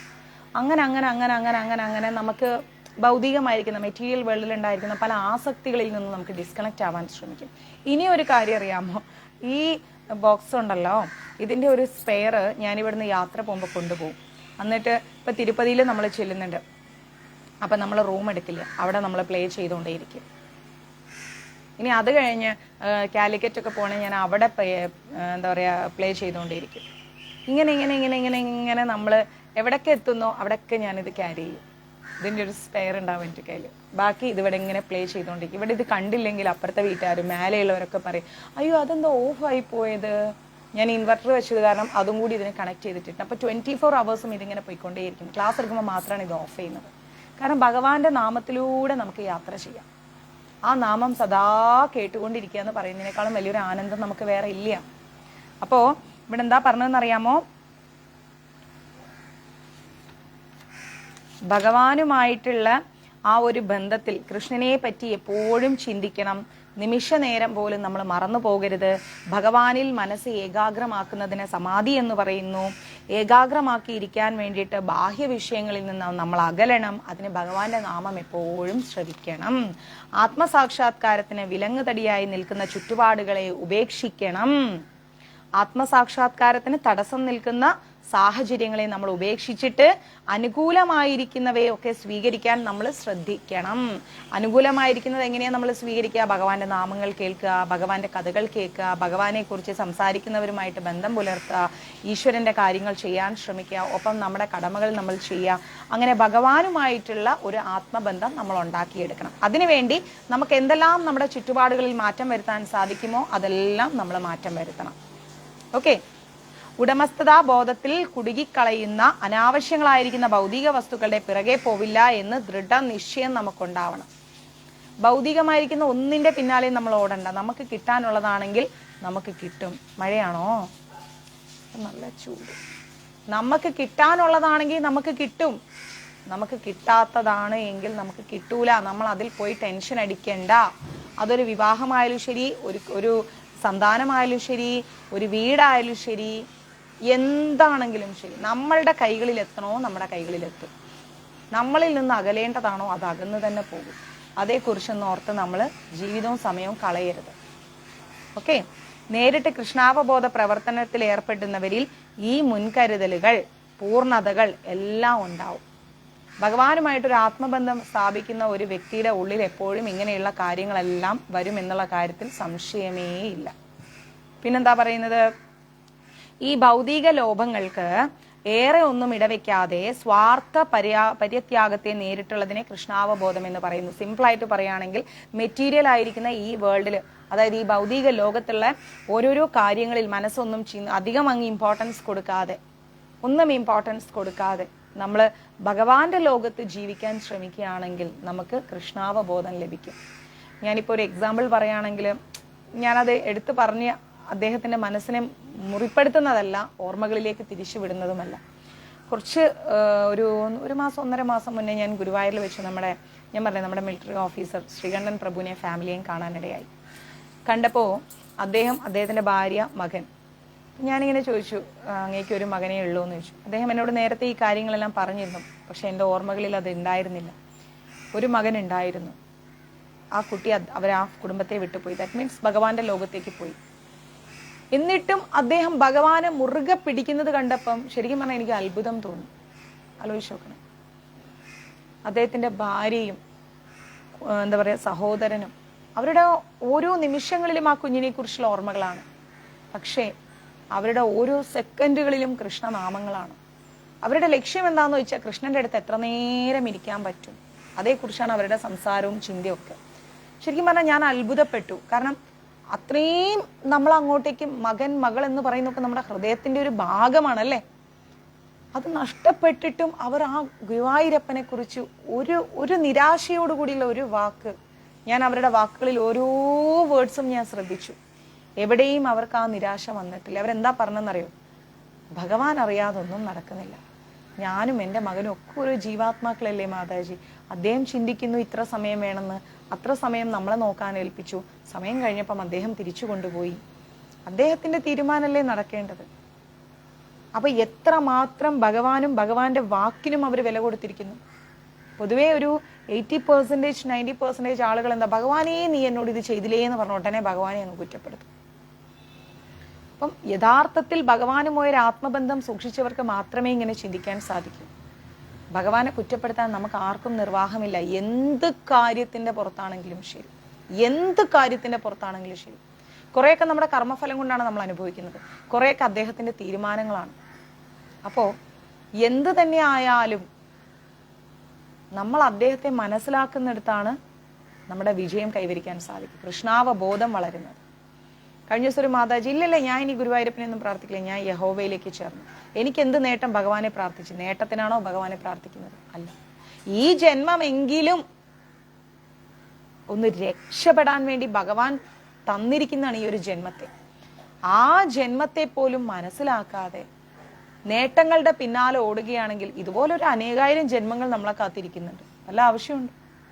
അപ്പൊ അതൊന്നും വേണ്ട. നഷ്ടങ്ങളുടെ കണക്കുകൾ എടുക്കല്ലേ, നേട്ടങ്ങളുടെ പിന്നാലെ ഓടല്ലേ, അതിൽ അഹങ്കരിക്കല്ലേ. പ്രസന്റ് ഇതിന്റെ നടുക്ക് നിൽക്കുന്ന സാക്ഷാൽ ഗുരുവായൂരപ്പന്റെ ആ തൃപ്പാദങ്ങൾ അങ്ങ് മുറുകെ അങ്ങ് പിടിച്ചോളൂ. വിടൂല കൃഷ്ണ നിന്നെ ഞാൻ. എത്ര സമ്പത്ത് തന്നാലും ശരി, കൃഷ്ണനോട് അടുക്കും തോറും ലക്ഷ്മി ദേവി നമ്മളുടെ അടുത്തേക്ക് വരും. കൃഷ്ണ അതിങ്ങനെ ഓടിച്ചു വിടും. വേണ്ട വേണ്ട വേണ്ട വേണ്ട, കൂടുതൽ ലക്ഷ്മിയെ കൊടുത്താൽ ചിലപ്പോൾ കൃഷ്ണാവബോധം ഇല്ലാതെ പോകും, അതിൽ അഹങ്കരിച്ചു പോകും. എന്ത് കിട്ടിയാലും ശരി, പേരോ പ്രശസ്തിയോ പണമോ നേട്ടോ വിജയോ എന്ത് കിട്ടിയാലും ശരി, എനിക്ക് ഇതൊന്നും അല്ല കോൺസെൻട്രേഷൻ, എനിക്ക് എന്റെ കൃഷ്ണന്റെ തൃപ്പാദങ്ങളാണേ. അതിലങ്ങ് മുറുകെ പിടിച്ച ഭഗവാൻ വിചാരിക്കും വല്ലാത്തൊരു പിടുത്തന്നെ പിടിച്ചിരിക്കുന്ന, വിടൂല ഇവള്. അപ്പൊ ഭഗവാൻ അങ്ങ് ചേർത്തങ്ങ് പിടിക്കും,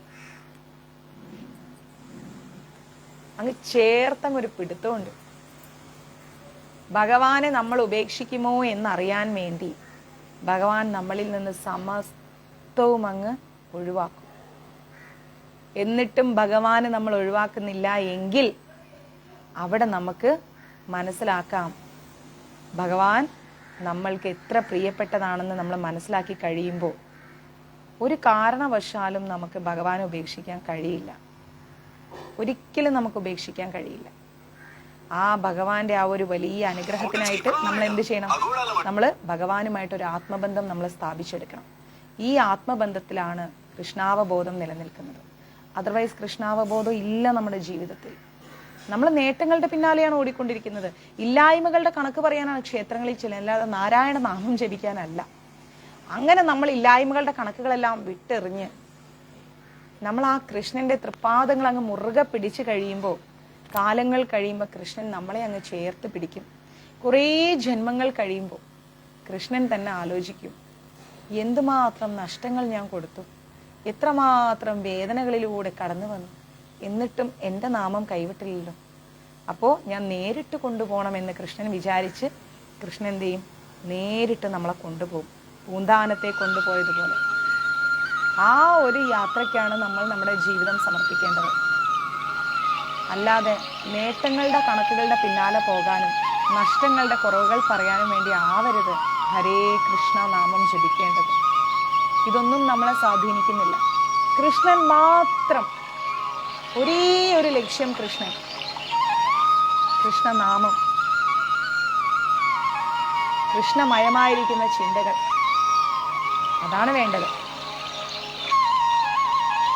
റെഡിയല്ലേ? ആ ഒരു തീരത്ത് ഭഗവാന്റെ ഓടക്കുഴൽ നാദം കേട്ടുകൊണ്ടിരിക്കുമ്പോൾ നമുക്ക് ലഭിക്കുന്ന ഒരു ആനന്ദമുണ്ട്. നേരിട്ട് അടുത്ത് വിളിച്ചിരുത്തി ഭഗവാൻ ഇതുപോലെ ഓടക്കുഴൽ ഊതി നമ്മൾ ആനന്ദിപ്പിക്കും. എല്ലാം മറന്ന് കൃഷ്ണന്റെ അടുത്ത് ഇരിക്കുമ്പോൾ കിട്ടുന്ന ആ ഒരു സന്തോഷം, ആ ഒരു ലക്ഷ്യത്തിലേക്കുള്ള യാത്രയാക്കി മാറ്റണം നമ്മുടെ ജീവിതം. ഒന്ന് ആലോചിച്ച് നോക്കൂ, പ്രശ്നങ്ങളെല്ലാം വിട്ടെറിഞ്ഞ് എല്ലാം മറന്ന് ഭഗവാന്റെ ഈ ഓടക്കുഴൽ നാദം ഇങ്ങനെ അടുത്തിരുന്ന് കേൾക്കാൻ നമ്മുടെ ശരീരത്തിന് തന്നെ ഭാരമില്ലാത്തൊരവസ്ഥ. ആ ഇളം കാറ്റും ആ പുഴയും ആ തലോടലും കിളികളും ഭഗവാനും നമ്മളും മാത്രമുള്ള ആ ഒരു ദിവസം, അതാണ് വേണ്ടത്. അത് മാത്രമാണ് വേണ്ടത്. അതിനായിട്ട് വേണം, ആ കാത്തിരിപ്പാണ് നമ്മുടെ ജീവിതം.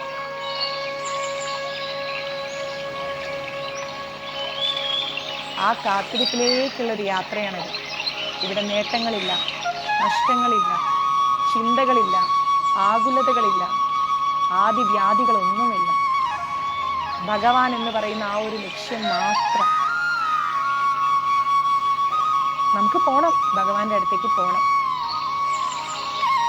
കാണുമ്പോൾ കണ്ണുനീര് വരുന്നത് അദ്ദേഹത്തെ കണ്ടതിന്റെ സന്തോഷമാവണം. അല്ലാതെ നഷ്ടങ്ങളുടെ കണക്ക് പറയാൻ വേണ്ടി ആവരുത്. നമ്മളെ കാത്തിരിക്കുന്നുണ്ട് അദ്ദേഹം.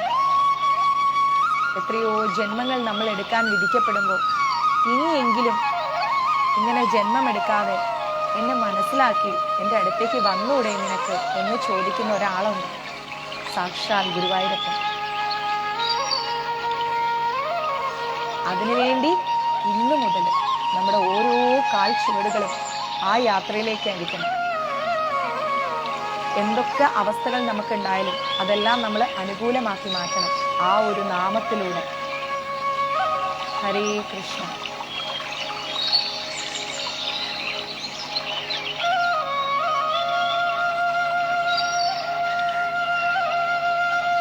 ഭഗവാൻ കാല് നീട്ടിയിരുന്നു ആ മരത്തിന്റെ ചുവട്ടിൽ ഇങ്ങനെ ചാരിയിരുന്നു നിനക്കായി ഓടക്കുഴൽ വിളിക്കുമ്പോൾ ആ തോളിൽ ചാരിയിരിക്കാൻ നമ്മളും അടുത്തുണ്ടെങ്കിൽ, നമ്മുടെ മുൻപിലൂടെ ഒഴുകുന്ന ആ പുഴയിൽ ഓരോ ഓളങ്ങളെയും നമ്മൾ നോക്കുമ്പോൾ ഭഗവാന്റെ ആ മൃദുലമായിരിക്കുന്ന ആ സ്പർശം നമ്മളിലേക്ക് വരുമ്പോൾ, ആ തണുത്ത കാറ്റ് വീശുമ്പോൾ, ഇതിനേക്കാൾ വലിയൊരു സൗന്ദര്യമുള്ള ലോകം എവിടെയുണ്ട്?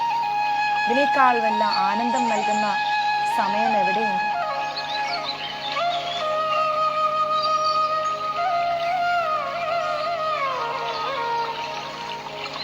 ഓരോരുത്തരും കണ്ടു നോക്കൂ, കൃഷ്ണന്റെ തോളിൽ നിങ്ങൾ ഓരോരുത്തരും ചാരിയിരിക്കുന്നത്.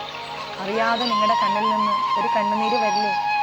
നിങ്ങളുടെ എല്ലാ പ്രയാസങ്ങളും മാറി ആർക്കും വേണ്ടാതെ വഴിയിലിട്ട നിങ്ങളെ രണ്ട് കൈകൾ കൊണ്ട് ചേർത്ത് പിടിക്കുമ്പോൾ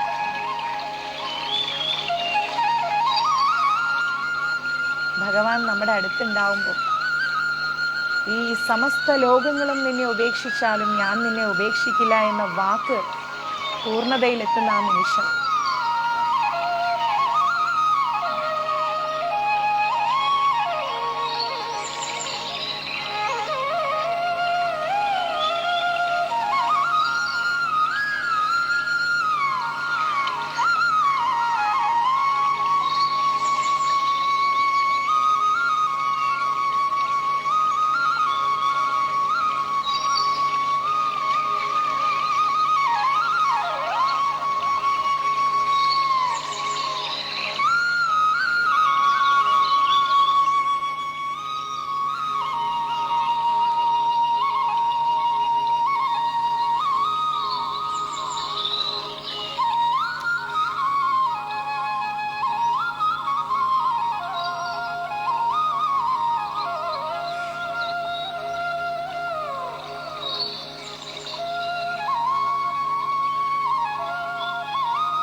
ഇതല്ലേ നമുക്ക് വേണ്ടത്?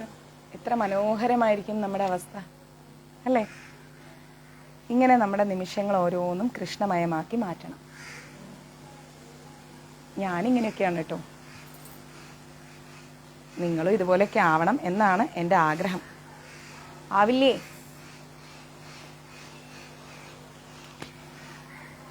നേരിട്ട് കൃഷ്ണാവബോധത്തിലേക്ക് ആ ഒരു ബോധ പ്രവർത്തനത്തിലേക്ക് ഏർപ്പെടുന്നവരിൽ ഈ മുൻകരുതലുകളും പൂർണ്ണതകളും എല്ലാം തികച്ചും അങ്ങ് വളരും.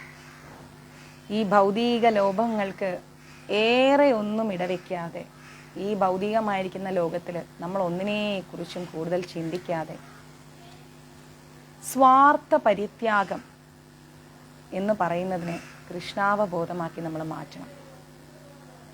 സ്വാർത്ഥമായിരിക്കുന്ന ചെടി കിളിർത്തു അമ്മേ, അച്ചാറും തീർന്നു. സ്വാർത്ഥതയുള്ള നമ്മുടെ മനസ്സിനെയെല്ലാം മാറ്റി നിർത്തണ്ടായിരുന്നു. വരും. സ്വാർത്ഥതയുള്ള നമ്മുടെ മനസ്സിലെ ചിന്താഗതികളെയൊക്കെ മാറ്റി ആനന്ദത്തിലേക്ക് വഴിമാറുമ്പോൾ അവിടെ കിട്ടുന്നൊരു സുഖം അത് മറ്റെവിടെയും കിട്ടില്ല. അത് അനുഭവിച്ച് തന്നെ അറിയണം. ശ്രീല രൂപഗോസ്വാമി കൃഷ്ണാവബോധത്തെക്കുറിച്ച് പറയുന്നത്, അനാസക്ത്യാസ്യ വിഷയാൻ യഥാർഹമുപയുജ്ഞത നിർബന്ധ കൃഷ്ണ സംബന്ധേ യുക്തം വൈരാഗ്യമുച്യതേ പ്രാപഞ്ചികതയാ ബുദ്ധ്യാ ഹരിസംബന്ധി വസ്തുനാഹ മുമുക്ഷുബീഹ പരിത്യാഗോ വൈരാഗ്യം ഫൽഗൂഖത്യതേ എന്നാണ്. യാതൊന്നിലും, അതായത് ഒന്നിലും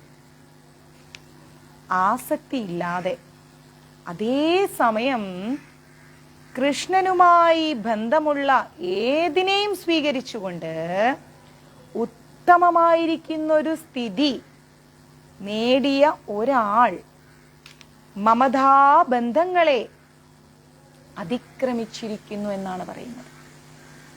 യാതൊരു കാര്യത്തിലും ആസക്തിയില്ലാതെ അതേസമയം കൃഷ്ണനുമായുള്ള ആ ബന്ധമുള്ള എല്ലാ കാര്യത്തിനെയും സ്വീകരിച്ചുകൊണ്ട് ഉത്തമ സ്ഥിതി നേടിയ ഒരു വ്യക്തി മമതാബന്ധങ്ങളെ, അനാവശ്യമായിരിക്കുന്ന എല്ലാ ബന്ധങ്ങളിൽ നിന്നും പുറത്തു വരും.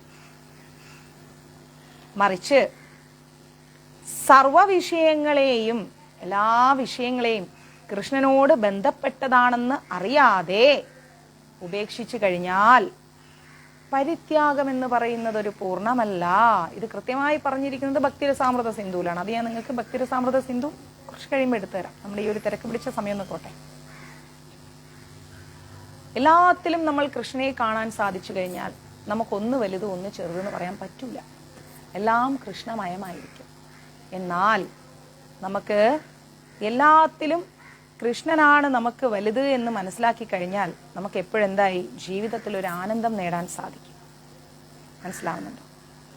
സർവവും കൃഷ്ണൻ്റെതാണ് എന്ന് പറയുന്ന ആ ഒരു കൃഷ്ണാവബോധം ശരിയായ കൃഷ്ണനെ ഉള്ളിൽ സ്ഥാപിച്ചൊരു വ്യക്തിക്ക് ഉണ്ടാവും. എല്ലാം കൃഷ്ണൻ്റെയാണ് എന്ന് പറയുന്ന ആ ഒരു ബോധം ഉള്ള ഒരു വ്യക്തിക്ക് സർവ്വതിലും കൃഷ്ണനെ കാണാൻ സാധിക്കും. അതുകൊണ്ട് അയാൾ സ്വാർത്ഥ ലോപങ്ങളിൽ നിന്നുള്ള ചിന്തകളിൽ നിന്നൊക്കെ പുറത്തു വരികയാണ്. എനിക്ക് കിട്ടിയില്ല, എനിക്കുണ്ട്, മറ്റുള്ളവർക്കില്ല, എനിക്കുണ്ട്, അങ്ങനെയുള്ള ചിന്തകളിൽ നിന്നൊക്കെ പുറത്തു വരും. തനിക്കായിട്ട് എന്തെങ്കിലും ഒന്ന് വേണമെന്ന് ഒരിക്കലും ആ വ്യക്തി ആഗ്രഹിക്കില്ല. ഒരിക്കലും ആഗ്രഹിക്കില്ല. നമുക്കുണ്ടെങ്കിലുണ്ട്, ഇല്ലെങ്കിൽ ഇല്ല, അത്ര തന്നെ. അതൊക്കെ കൃഷ്ണന്റെ തീരുമാനമാന്നേ. എന്തോന്ന് വെട്ടിപ്പിടിച്ചിട്ട് ചൂരൽമലയിൽ പോയി നോക്ക്. വെട്ടിപ്പിടിച്ചിട്ട് അതൊക്കെ എവിടെ പോയി? എല്ലാം പോയി. ഒന്ന് കണ്ണടച്ചോ തുറക്കുമ്പോഴേക്ക് എല്ലാം പോയി. നല്ല മഴയത്ത് കിടന്നുറങ്ങാൻ സുഖമായി പുതച്ചു മൂടി കിടന്നുറങ്ങിയവരിൽ നിന്ന് പലരും ഇല്ല. ഇങ്ങനെയുള്ള ക്ഷണികമായ ജീവിതത്തിൽ നേട്ടങ്ങളുടെ പിന്നാലെ ഓടരുത്, അഹങ്കരിക്കരുത്, ആരെയും കുറ്റപ്പെടുത്തരുത്, അസഭ്യം പറയരുത്. നമ്മളെല്ലാവരും അത് ചെയ്തവരാണ്. നമ്മളെല്ലാവരും അതിൽ നിന്ന് മാറണം. ആരോടും നമുക്കൊരു വേർതിരിവ് വേണ്ട. കൃഷ്ണാവബോധപൂർവം ആവശ്യമായവ സ്വീകരിക്കാനും അനുയോജ്യമല്ലാത്തവ ഉപേക്ഷിക്കാനും നമുക്ക് കഴിയണം. കൃഷ്ണാവബോധമുള്ളത് മാത്രം നമ്മൾ സ്വീകരിക്കാൻ പഠിക്കണം. അല്ലാത്തതൊക്കെ കളയാൻ പഠിക്കണം. നമ്മൾ ഇന്ദ്രിയത്തിന് നമ്മൾ എപ്പോഴും നമ്മുടെ ഇന്ദ്രിയങ്ങളെ ഭൗതിക വിഷയങ്ങളിൽ നിന്ന് പുറത്തു കൊണ്ടുവരണം. ഒരു തരത്തിലും ഇന്ദ്രിയങ്ങളെ ഭൗതിക വിഷയങ്ങളിൽ നമ്മൾ കെട്ടിപ്പൂട്ടിയിടരുത്. കൃഷ്ണാവബോധം നേടാത്ത ആൾക്കാരുമായി ബന്ധപ്പെടരുത്. കൃഷ്ണാവബോധമുള്ള വ്യക്തികളുമായി ബന്ധപ്പെടണം. ഇനി കൃഷ്ണാവബോധവുമായി ബന്ധപ്പെട്ട ഒരാളില്ലേ, ഒറ്റയ്ക്ക് ജീവിക്കണം, അതിലും തെറ്റില്ല. സമൂഹം കല്ലെറിഞ്ഞാലും കുഴപ്പമില്ല. ഭഗവാന്റെ ഭക്തരെ അല്ലെങ്കിൽ ഭഗവാന്റെ ഭക്തി ആഗ്രഹിക്കുന്നവരെ ആരൊക്കെ ഒറ്റപ്പെടുത്തിയാലും ഭഗവാൻ ഒറ്റപ്പെടുത്തൂല. അത് ഉറപ്പാണ്. അത് ഭഗവാൻ തന്ന വാക്കാണ്. കൃഷ്ണാവബോധമാർന്ന വ്യക്തി ഒരു തികവുറ്റ യോഗിയായിരിക്കുമെന്ന കാര്യത്തിൽ ഒരു സംശയവും ഇല്ല. നമുക്ക് ഏറ്റവും വലിയ നേട്ടം, വിജയം എന്ന് പറയുന്നത് എന്താണ്? കൃഷ്ണാവബോധമാണ്. അല്ലാതെ സാമ്പത്തിക നേട്ടങ്ങളൊന്നും തന്നെ അല്ല. മനസ്സിലാവുന്നുണ്ടോ? സാമ്പത്തിക നേട്ടങ്ങൾ നമുക്ക് എന്താണ് വേണ്ട.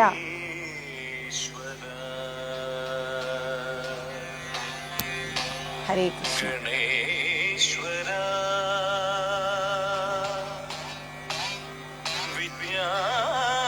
വിജ്ഞാനേശ്വര പ്രഥമ പൂജനീയനായിരിക്കുന്ന വിഘ്നേശ്വരനോട് ഇന്നു മുതൽ